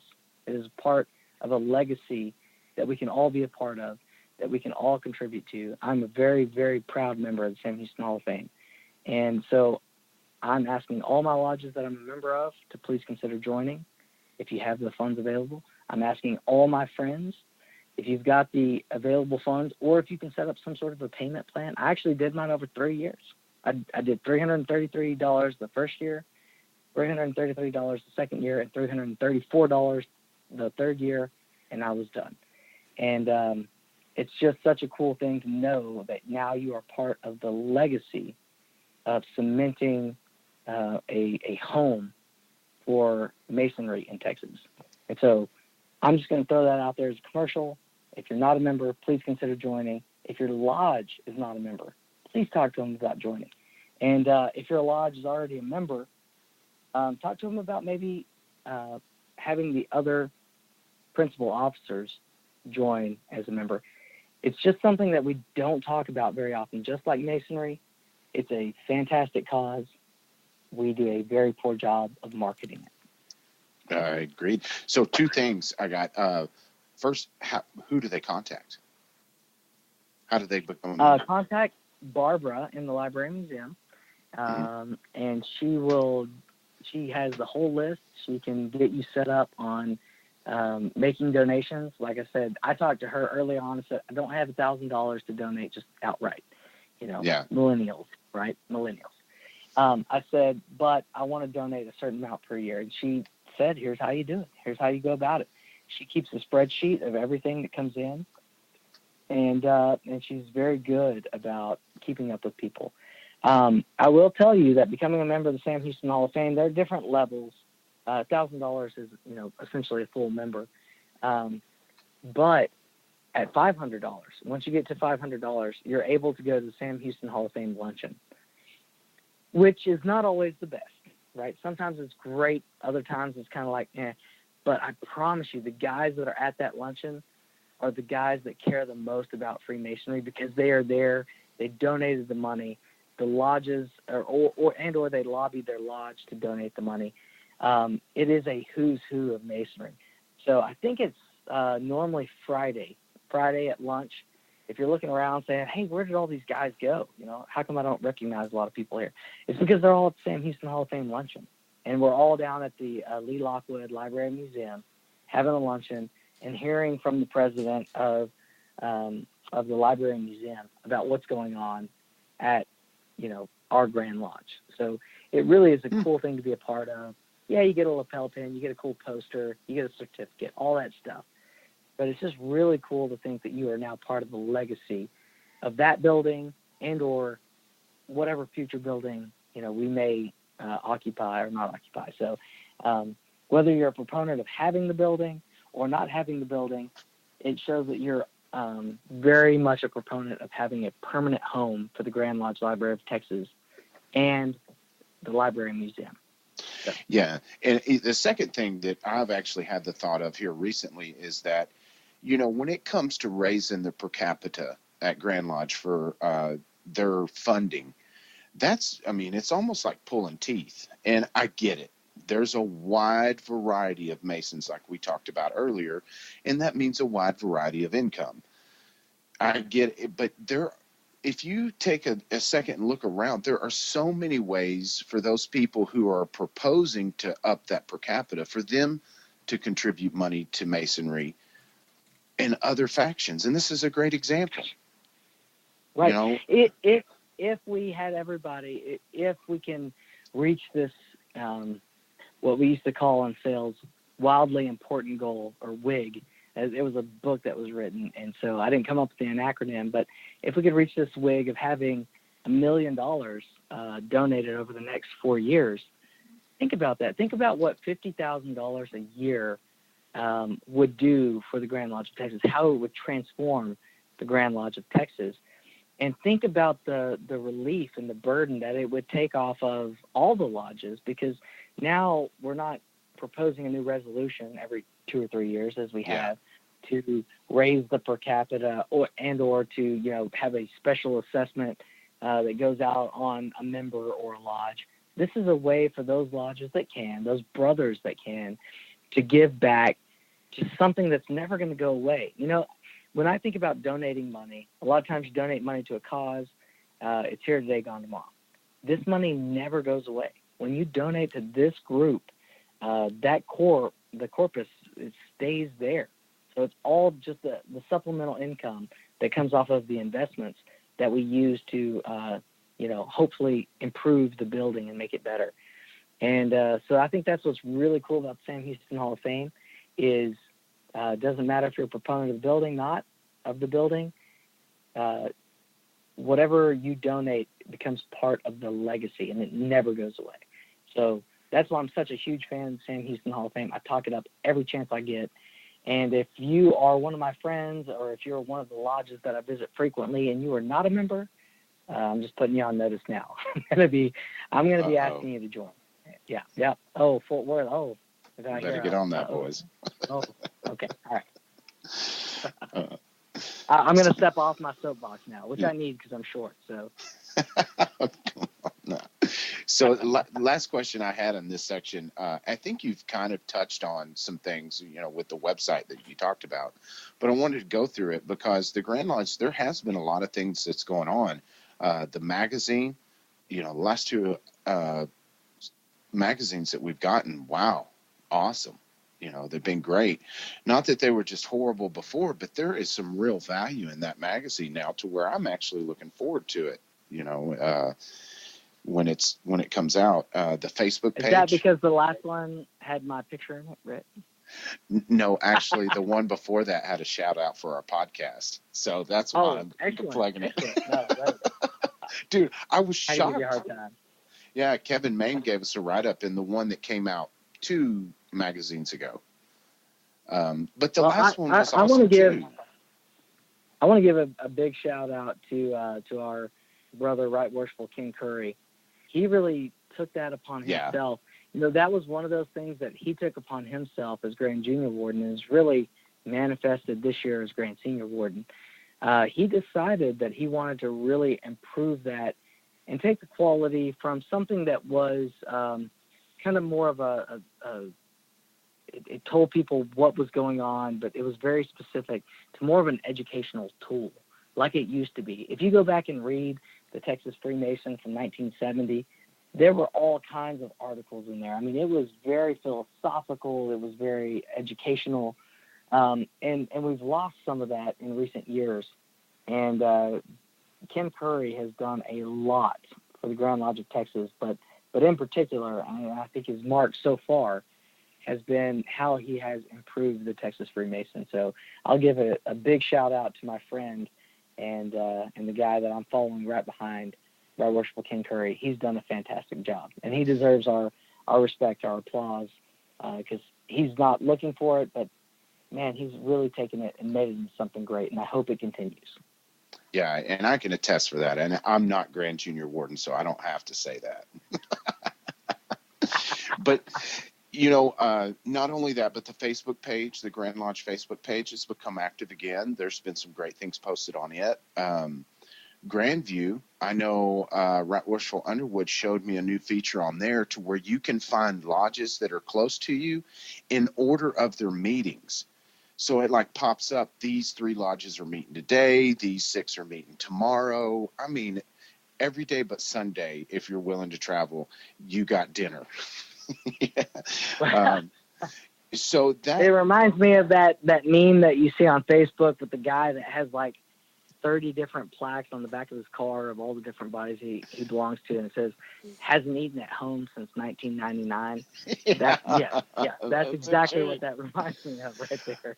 But Grandview, I'm secretary of 2 lodges, and I've become more versed with it, and there's a lot of features with that system that we didn't have before. I guess my point is that Grand Lodge is getting more and more into the technology of today. is there anything else around the corner that you can give us a spoiler alert about? I'll just give you an insight that it's more of the same. I mean, pretty much everything that you described is what we are trying to do. And when I joined the trustees, my assumption was that I was going to have to drag them kicking and screaming into the 21st century. I think a lot of people thought that. But Grandmaster Stogner has done a lot. You know, I mean, asking me to help out with the website, I think was a big step in the right direction. You know, having our Facebook account be more active, having more posts come out on that, I think that it is building. And I know for a fact that Paul Underwood, our Deputy Grandmaster, he is, you know, he was very big on Facebook. It was a large part of his platform when he was making himself available. He is very much a proponent of it. And so all these things come back to better communication with our members.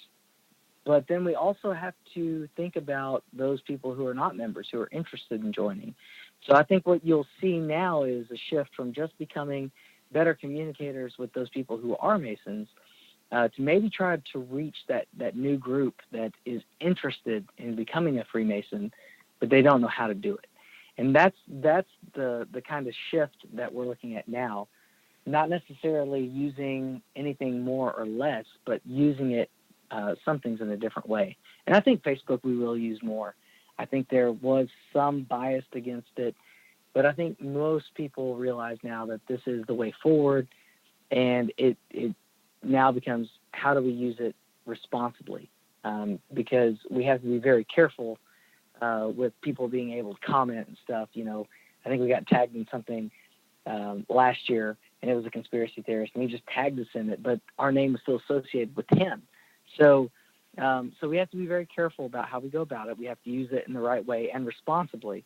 But I think you'll see more of it, and I think you'll see us use it in different ways more than anything else. So to the members, for sure, also to those who are interested in joining. Yeah. No, I've heard a lot of talk about that on that level of, you know, gearing more towards the non-Mason. And of course, you know, there's still a lot of focus on us as Masons and our tools. I mean, obviously there's things coming out every day. But I guess I will pin you down and ask you the question that I wanted to know. Is there any talk about an online store? Because I want to be able to buy Grand Lodge Law online in an instant. You are you're right in line with what the trustees are thinking. I will say that because it was discussed at an open portion of our trustees meeting. So if it's open and we can share it with the guys that were there, I can share it with you guys. It's something that we're looking at doing. The question is, and the only question that remains is, how do we do it in the most productive way? Yeah. And so that's going to take a little bit of time to kind of figure that out. But once we figure it out, it'll be out there. And from that point forward, I think you'll be able to utilize it. So what I ask is bear with us in the meantime while we try to think through this and try to think through what is best for your Grand Lodge. But once we arrive at a decision, it will be there, it will be available, and it's coming in the near future. That's all I got to hear. If you haven't learned in Masonry yet that things move slow, you need to do a little introspection. You know, that's the first thing I tell candidates is just be patient. I mean, that's what we're wait to time with patience. We're told that on several occasions. It's coming. There you go. Yeah, because, I mean, when you're talking about a fraternity with a reputation over 300 years, you don't do things overnight. That's just not the way the game's set up. And I get it. When I was young, I didn't like it, but it's the way it is. And in all fairness, I mean, I believe it was Grandmaster Martin's year, 2014, that we started, you know, kind of breaching the subject. But there are still a lot of things, you know, you can put a widget up online, right, and sell it, but then who's going to fulfill it on the back end? And, you know, if you get 1,000 orders tonight, how do you fulfill that responsibly tomorrow? So those are things that we're actively looking at, actively pursuing. But I will say Grandmaster Stogner has been very forward-looking in that it's a hot topic. It's something that we discuss often. but it's not a decision that's going to be arrived at overnight. So I will also give a shout out to our Grand Treasurer, Tommy Ellison, who has been very instrumental in that project, kind of looking at what makes the most sense for the Grand Lodge of Texas. He's over there counting your beans or counting your cents, whatever you want to call it. Yeah. He's working very diligently to make sure that we get the best deal for the Grand Lodge of Texas. So it's coming. It's on the horizon. Give us time. Let us make the right decisions. Let us make the best decisions for you and your lodge, and we'll get it to you as soon as we can. So, and before we move on, Paul Underwood, he had a great idea when it came to this, because I've discussed it with him, because that is a huge problem, logistics of getting things out. And he said maybe there's the possibility of utilizing lodges as a potential fundraiser where they get a small cut of the sales and they do all the shipping. So X Lodge gets the lapel pins, X Lodge gets the coins, and if they're ordered from New Zealand, they ship it up and send it out. And after the year's over, they get 10% of the profit. You know what I mean? For doing all that work. It's certainly something you guys should consider, because I think a lot of lodges could benefit from that too. It's definitely on the table. Like any lodge that you and I have been a part of, we go through our busy times, we go through our times where we have nothing going on. Yeah. So sometimes it's easier than others, and there's that ebb and flow. And absolutely, being a millennial, right? You order it today, you want it tomorrow. Like, you want it shipped, you want to track it. So these are just things that have to be thought through, and it's just it's part of the process. So it's very interesting to see kind of the business side of Grand Lodge when we talk about these sorts of things. The fraternal part goes away for the most part, for the business side of the Grand Lodge. And so right now we are actively and diligently looking at all the different possibilities, including maybe having a third-party vendor, like a big, a big fraternal supplier, kind of being that gap, because they are geared up for this. They are set up for this. I don't know which way we're going to go. There's still a lot of irons in the fire. There's still a lot of pros and cons being weighed, but we're actively talking about it. And all of this was covered at our last trustees meeting. And anybody listening, if you want to know what's going on with the Grand Lodge of Texas, you're invited to a Grand Lodge trustees meeting. There's an open portion. Then there's a trustees session later on, where we really focus on, the issues facing the Grand Lodge. So for that portion, we have to be more closed off. But the open portion is where we talk about these kinds of things, as far as like online sales and things like that. It's fascinating, to me. I went several times as a candidate, and now as a trustee, I go obviously every time. But they are really informal, or really educational, but they're really, they're there for people who are interested in knowing what's going on with the Grand Lodge of Texas. So I will tell you, Rhit, we're working on it. We are looking at every single option. We're probably looking at more options than we need to, but the idea is we want to get the best deal for the Grand Lodge of Texas and for the individual Masons. And so we're going to take a little bit of time, and I think by our next trustees meeting, we'll probably have something pretty solid hammered out. Yeah, that's all I got here is working on it. I know it'll get because I know it's the wave of the future, so it's going to happen at some point, and I love that it's being worked on. And something else I want to point out too, because you'd mentioned there's an open portion for the trustees and a closed portion where they deal with Grand Lodge issues. And when you say that, I just want to be clear to our listeners, those are things that are private, that things that are going on within our fraternity that everybody doesn't need to know about, because those trustee meetings are public meetings. It's not just a Masonic thing. And then there's issues that go on within, because we charitable organization, it's got to be public info. Then there's stuff that goes on inside our fraternity, i.e. charges or issues that are going on with lodges that need to be closed. It's not like we're going to shut you off and make the real decisions kind of thing. Right. And I do appreciate that distinction, and that is 100% true. If I could go to just the open portion and say, see you later, thanks, guys. Yeah. That's what I'd rather do, because that's the fun part of Masonry. That's where we headed as a Grand Lodge. That's what are we doing right now to improve our Grand Lodge, or to make change, or keep things the same. It all depends, but that's the best part. The open part is the best part. The closed portion, the executive session, that's where we handle the things that we need to handle privately. And thank you for making that distinction. Don't want people to think that we're trying to make decisions behind closed doors. It's just more of a need to know type basis. And it's private things. Like I said, if I could go to the first portion, skip the second section, that would be awesome. But I can't. So. Yeah, and I think a lot of people just aren't in the know about that, and they immediately, when you think of closed door meeting, you think, oh, it's the, secret skulls bones meeting. It's like, no, these are just things. Private. Indiana Jones and the Crystal Skull. Yeah, there you go. No, okay. No, and I will say, the cool thing is, if you've never been to a trustees meeting, I would encourage you to come. Of course, everybody listening to this podcast, you guys have a huge reach. We would have to move to a different room, but the cool thing about it is there are committee members that show up there. You have members of the finance committee. We recently had Larry Fitzpatrick from the Committee on Masonic Education and Service. We have guys show up to give their kind of update on their committee and what they're doing, and that to me is it's just the best part of Masonry. It's all the good stuff, and we had just this past time we had some members from the Committee on Finance.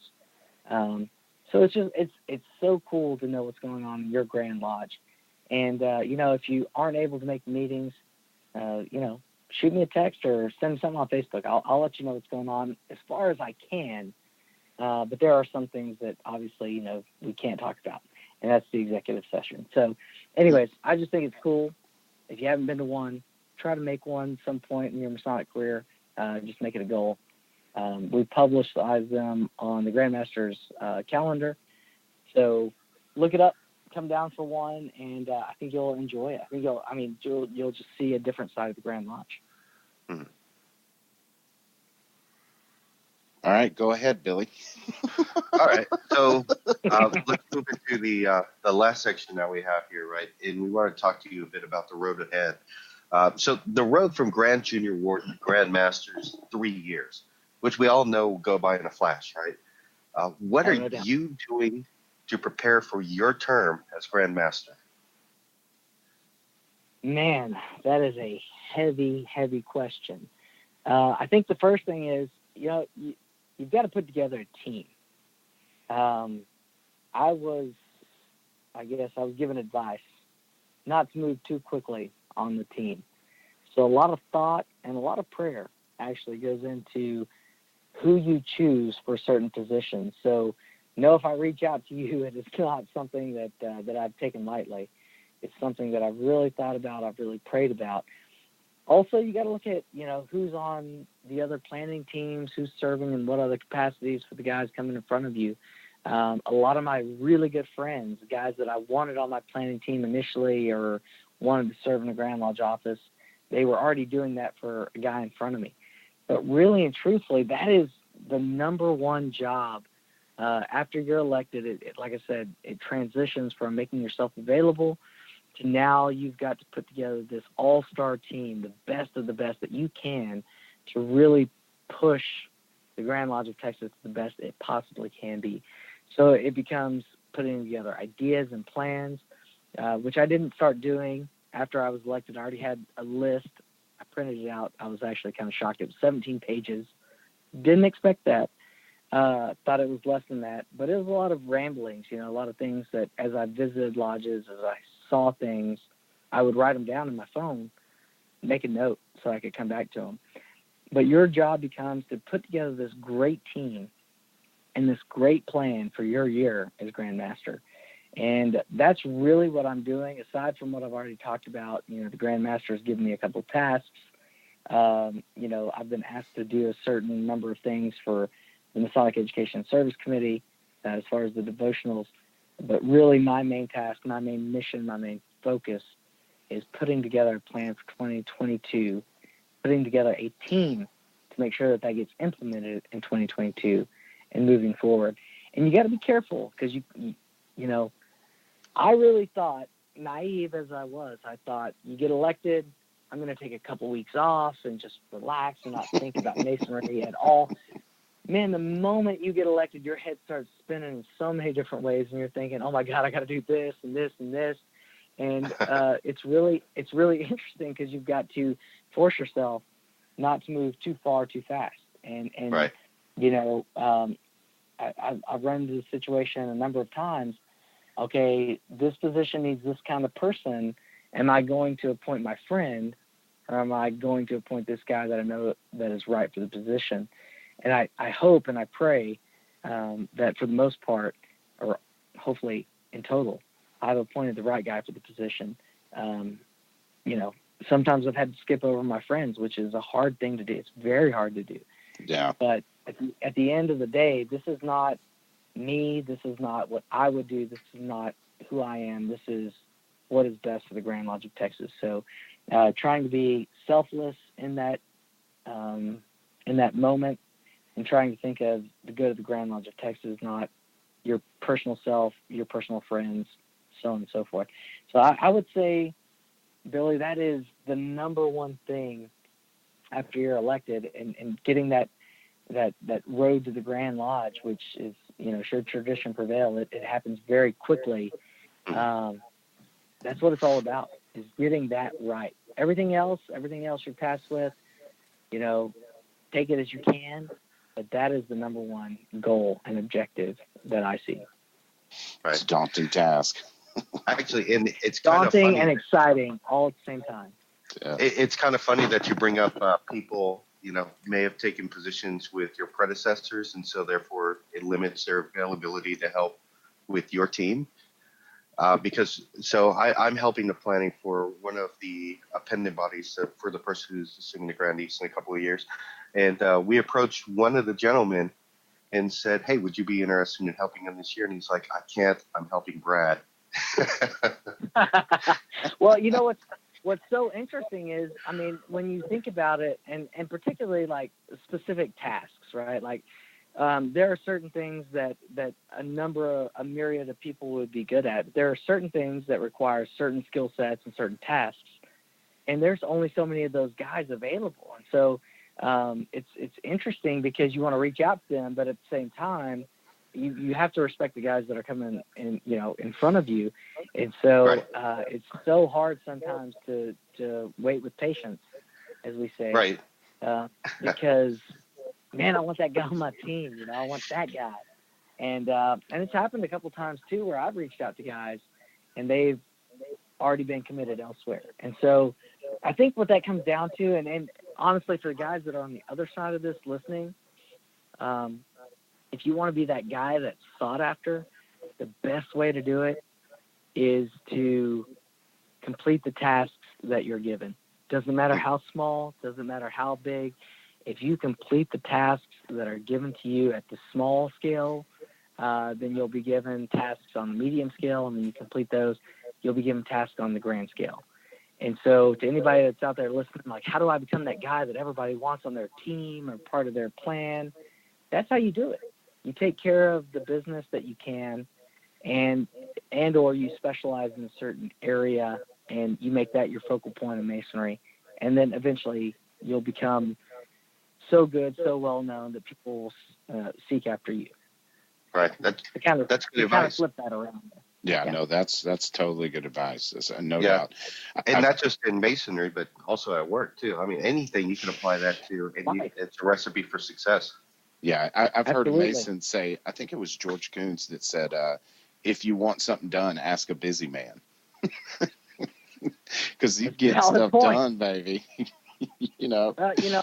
I was told a long time ago, and again, I'll throw out a Scottish Rite reference. Didn't plan on this being as Scottish Rite focused as it has been early on and now. But a guy pointed out to me very early on in masonry. He said, the black hats are the new guys. He said the white hats are the old guys. He said the red hats, those are the guys that are getting stuff done. Those are the guys that are active. And I looked at it, and I looked around the room at who were the red hats and who were the white hats and who were the black hats, and I thought that was a very active assessment. And so it's the same kind of thing. Early on in our Masonic careers, you're the new guy. You're figuring out stuff. You're kind of looking around. You're getting active. Then you get to the point where you're kind of in that master or past master role, and you're really the guy that's facilitating everything, moving things around, getting guys to come here and do this, and you're really being a leader. And then later in life, you're kind of that advisor. And so it's just interesting how different aspects of our craft, they just translate back to life and what we have going on. But I thought that was so cool, the way that he referenced that, and I was like, man, that makes total sense. And so you're absolutely right. Ask a busy man, follow a busy man, look at a busy man. The guys that are getting things done, those are going to be the guys that are your future leaders in Freemasonry, because they are actually moving the ball, not just giving it lip service, not just talking about what they want to do. And there are guys that are good at that. They're guys that are good at envisioning stuff and coming up with plans and ideas and thoughts. But it's ultimately the guys that help get the ball across the goal that are the guys that we respect and love, because those are the guys that are moving our fraternity forward. No, totally agree. So, I think one of the last questions we got, or one of the few of the last, if tradition prevails and you serve as Grand Master, I know you figured this out. How close will you be to the youngest Grand Master to ever serve? Not even close. Really? I'll miss it by almost a decade and a half. Yes. That was a little bit of the opposition in me making myself available. Was, you're doing it to be the youngest Grand Master. And I talked about this a little bit in the first podcast. The youngest Grand Master was John Sayles. I can't remember if he was 26 or 27. I think he was 26 when he went in, 27 when he came out. Now, it was different time and place, but I think I would be the 5th or 6th youngest Grand Master should tradition prevail. Certainly not the youngest, but I will tell you, John Sayles, if you look at him, the youngest by far, this guy was not only instrumental in writing the first Grand Lodge law book, he was instrumental in bringing uniformity to the Texas work. Then you throw in other guys who were very, very well known, such as Lee Lockwood. You might have heard his name because he has a building in Waco literally dedicated to him. Joel P. Lightfoot was around my same age. And then, Judge Hightower out of the Austin area. And it is not a long list of younger grandmasters, but it is a very, very illustrious list. And to me, that just adds more weight on my shoulders as I move forward, not only to live up to their traditions and the respect that they garnered, and very well so, but also I look forward to the next generation. And I think if I don't do a good job as what people perceive as the youngest Grand Master, even though I'm not, if I don't live up to that hype, then I kind of shut the door on all the young guys behind me. And so it's a very heavy task to think about. I've got to do it, but I can't just do it in a, so-so fashion. I have to do it to the best of my ability. And I pray for that daily, and I ask for God's guidance to help me make this the best I possibly can. And I ask all the brethren to help me, to help join me in this great thing of making our Grand Lodge, and our brotherhood strong again. And so it's one of those things. It's a great task. It's a great responsibility. It's very daunting on the same hand. And I hope and I pray that I don't let you guys down. So I continue to work for that every single day, and I will. Nice. Yeah, it'd be tough to be the young Grand Master that ended up being a lemon. and that troubles me all the time, because you think about not only the here and now, but then how many great grandmasters, potential grandmasters, would that shut down behind me? so there's a very strong pressure that I put upon myself, and I think is put upon me by the craft, to exceed expectations.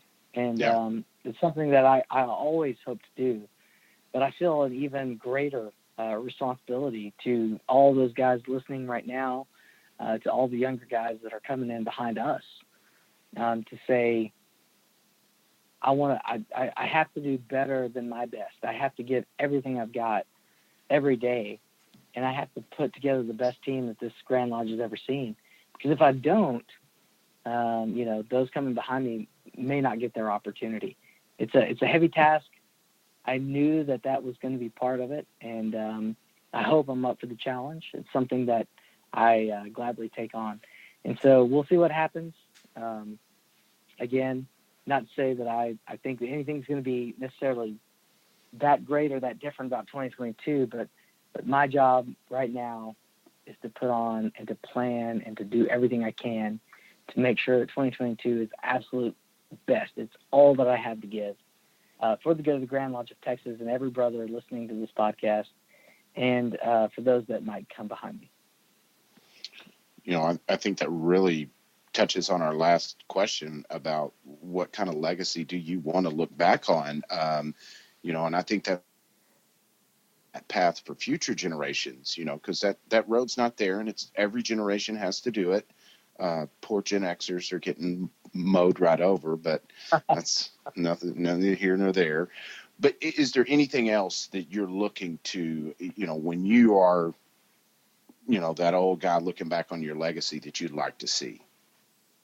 I think the longevity of it. Again, I talk about Leonard Harvey daily, even though he's been gone for over a year now. But he was my mentor, and what impressed me most about him, what impressed most people about him, was his longevity. The fact that he was still as relevant up until the day he passed as he was when he was Grand Master. He continued to selflessly give to the craft. And that's something that I hope to do, not just in the next 4 years, which obviously that's what I'm focused on right now, is the next 4 years. But afterwards, leave that legacy of continually giving back, continually trying to be a resource. He kept learning, he kept learning. He was asking me questions about the younger guys and what we feel and what we think. He never stopped learning about what Masonry was, what it meant to different people. And because he never stopped learning, he continued to be an asset to the craft. And, if I could be an asset to the craft for the half the time that he was, I would look at that as a extremely long-lived, well-lived Masonic career. I hope to be like Leonard Harvey. You can't go wrong emulating the Grand Armadillo. Amen. That's for sure. I miss him every day. Yeah, that's a tough one. Yeah. Mentors, they're so important to our fraternity, that's for sure. Gabe, you've been quiet. You want to ask this last question? Oh, since you're putting it up to me, Brad, we have one last question for you. Are you going to be at Masonicon? Oh, wow. Y'all just came right out and threw it out there, huh? On the spot. I like it. We know you're busy. This. Yeah, I know. And we'll have a young baby at the time. I am actually in the process right now of trying to move stuff off of my calendar. I have 2 events that day. I'm trying to move them off my calendar to make sure that I can be at Masonicon. I had such a fantastic time last year being a presenter at the first annual Masonicon that I do not want to miss it. And so I'm not 100% sure that I'm going to be able to get out of these obligations that I have. Being a Grand Lodge officer, there are certain obligations. But if I will make you guys this promise. If there's any possible way I can be there, I will be there. Because this, to me, is what Masonry is all about. The ladder of perfection that we talked about, having education at our Blue Lodges, this is a part of all of that. And I think it is so paramount that we place a high priority on Masonic education. If there is any possible way, I will be at MasonicCon. And the only reason I didn't sign up for the early bird ticket, I almost did it just in case. But the only reason I didn't was because I had these other obligations. So the answer, Gabe, is I'm trying to move them, and if there's any way possible, I can be at MasonicCon for the second annual event. I will be there. So I'll have you know that I didn't mean to put you on the spot. Rhit put me up to it. Rhit put you up to it. But you know what? I will tell our listeners, anybody listening, if you have not been to MasonicCon, or if you have not thought about MasonicCon, you are missing out. This is a fantastic event. It's put on. Your brain will hurt when you leave, but the next day you'll be glad that you went. Yeah. So I'll just say, if I could give any plug for MasonicCon, it is a great event. I guarantee you will learn something. The smartest guys will walk out of there still having learned something. And it will be an event that you won't forget because you're with like-minded brothers who are wanting to learn, wanting to educate themselves, wanting to delve deeper into the philosophies of Masonry. This is a fantastic event. I plan on being there. I'm doing everything I can, and I'm gonna throw out a percentage, Gabe. 75%. I'm about 75% sure I'm gonna be there. It'd be fun. It's great. It's a great meeting of the minds. Y'all have really the list that y'all put together this year is impressive. Y'all really built upon last year. So, anyways, it'll be fun. I look forward to being there with you guys. Sweet. All right, guys. So let's have our fraternal quote of the week. This has been a long episode. You said that despairingly. Yes. I still need a pack for Grand Commandery. I don't know. Anyway. That's great.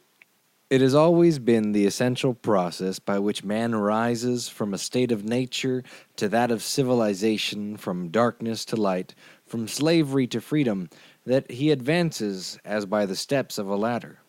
This is the method provided by the laws of nature, at times retarded and slow in its operation, but certain to lead to glorious heights if persistently pursued and devoutly followed. And that's by Right Worshipful Brother Jewel P. Lightfoot, past Grand Master of the Grand Lodge of Texas, from his book, Lightfoot's Manual of the Lodge. Smart, yeah. Dave, I appreciate both the reference to the ladder and Jewel P. Lightfoot. There you go. One of the others Grand Master. I picked JPL just for you.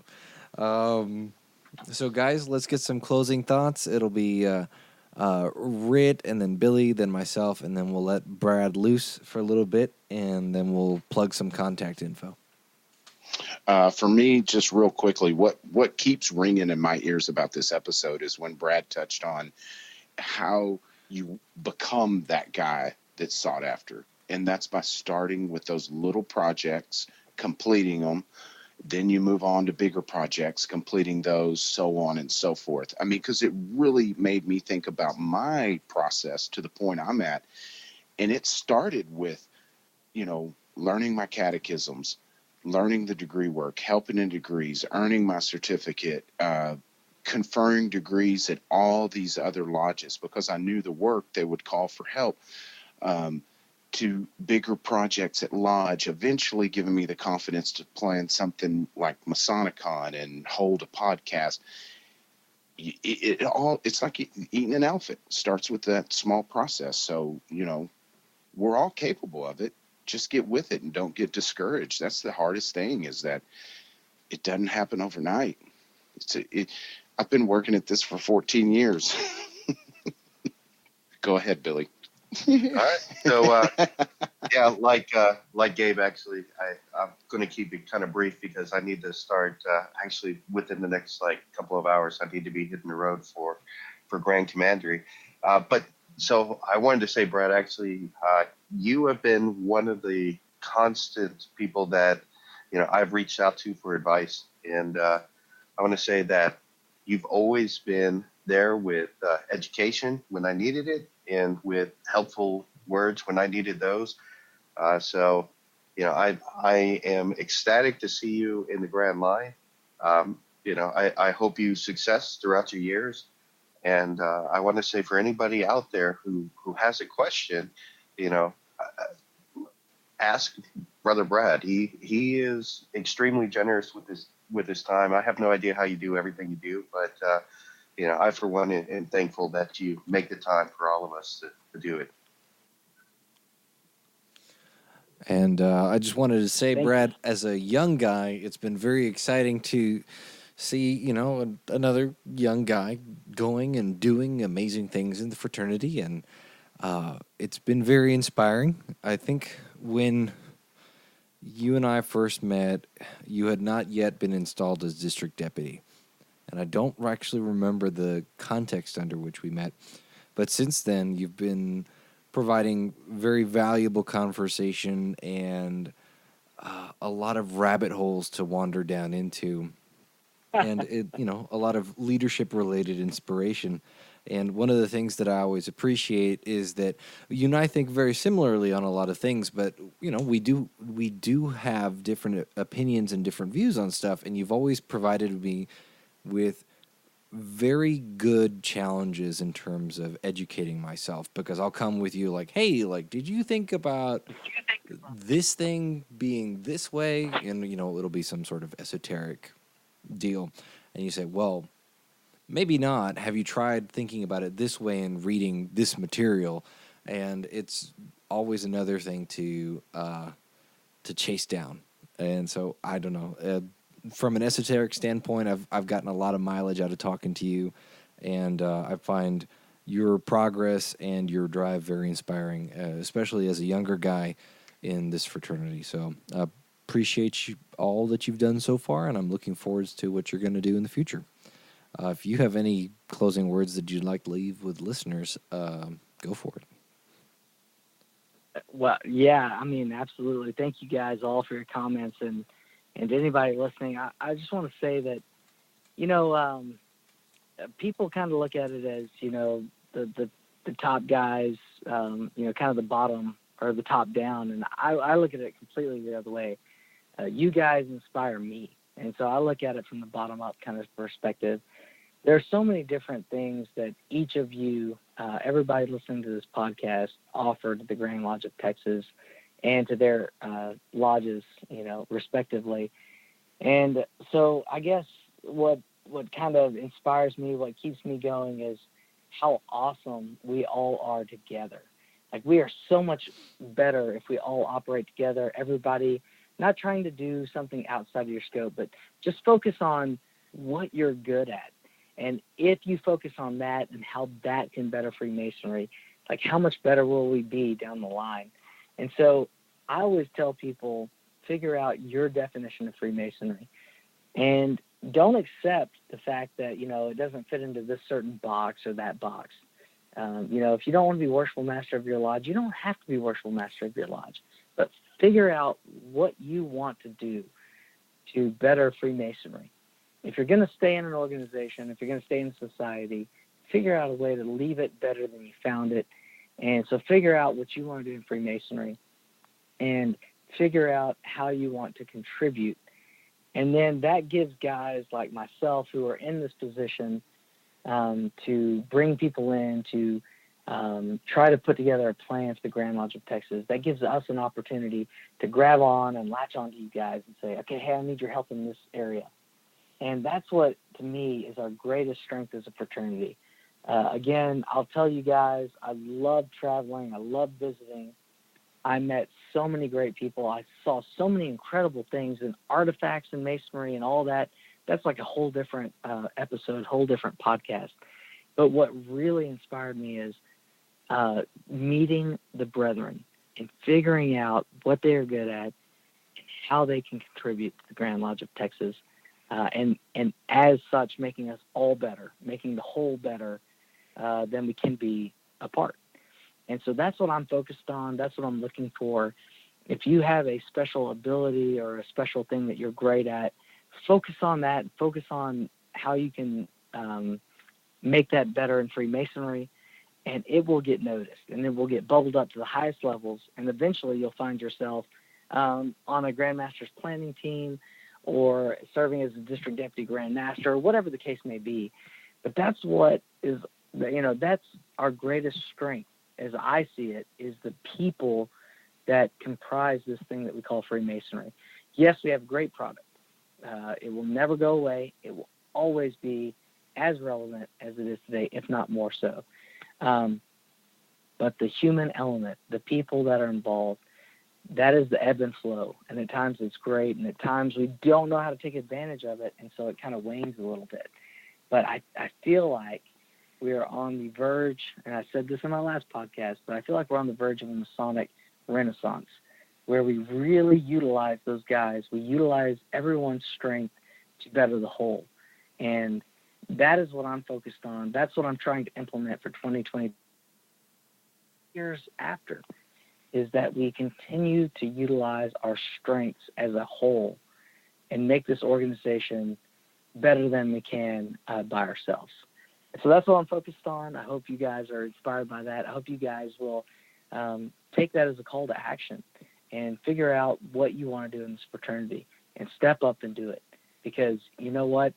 Like Rhit said earlier on, or in the earlier podcast, there are 1,000 people that will tell you why you can't do something. But when you do it and it's great, people will adopt and they will follow you. You didn't say it exactly like that, Rhit, and put words in your mouth. But it's something similar. I was going to say, man. You started about talking the podcast, starting the Sonicon. These are great things. These are things that are necessary and needed. But it's not something that is going to be met with a lot of hoorah up front. But on the back end, if you have a dream, if you have a vision, and you can get other guys to sign on to that, if you can get your mentors to say, man, that's a good idea, then push forward. And even if people may say it, push forward, and you'll end up at a greater place. And our fraternity will be better because of it. And you'll be recognized, you'll be noticed. And especially in today's society with social media and all these different mediums, we have these different ways of identifying these guys who are really stepping it up and trying to make Freemasonry great. And I think that's one of the coolest things. That's one of the neatest things about where we're at in Freemasonry. And anyway, I hope to have conversations with each of you that are listening about what you think Freemasonry can be, what it should be, and where it's at now. And I'll just leave you with that thought, because each of us, at the end of the day, are responsible for what Masonry is and will be in Texas in the future. It's not up to me. It's not up to the Grand Lodge trustees. It's up to us as a whole, as a fraternity, and down to the individual Mason. Every one of us is responsible for this great gift that we've been given. And it's heavy, but it's also exciting. So I hope to see all you guys as we move forward. Thank you. Love it, man. Brethren, if you would like to learn more about Fort Worth Lodge or our podcast, you can reach us at www.fortworth148.org. We are at Fort Worth Lodge 148 on Facebook. Our email is info148@fortworth148.org. You can learn more about Texas Masonicon at www.texasmasonicon.com. That's texasmasonicon.com. We are at Texas Masonicon on Facebook, Twitter, and Instagram. This year, Texas Masonicon 2019 is on July 27th, and you can still pre-order for the early bird price of $55. If that's what the price still is by the time this podcast episode is released, which it may not be anymore. Brad, do you have anything that you want to plug real quick? No, I'm signing up for that early bird special right now. Why don't y'all go ahead and sign me up to space? I appreciate you guys. Thank you. Cool. Well, everybody go sign up for the Sam Houston Hall of Fame. There you go. Thank you. Sam Houston Hall of Fame. Everybody, every person, every lodge should have several memberships. It's a great thing. And if you have questions about it, reach out to me, reach out to Barbara at the Grand Lodge Library. It is something that will sustain our fraternity for the foreseeable future going forward. I mean, it is great. So join, $1,000, great membership. Hope to see everybody there. Thank you. All right, brother. It's been great. This is Rhit Moore signing off. This is Billy Hamilton signing off. This is Gabe Jagush signing off. Brad Billings signing off.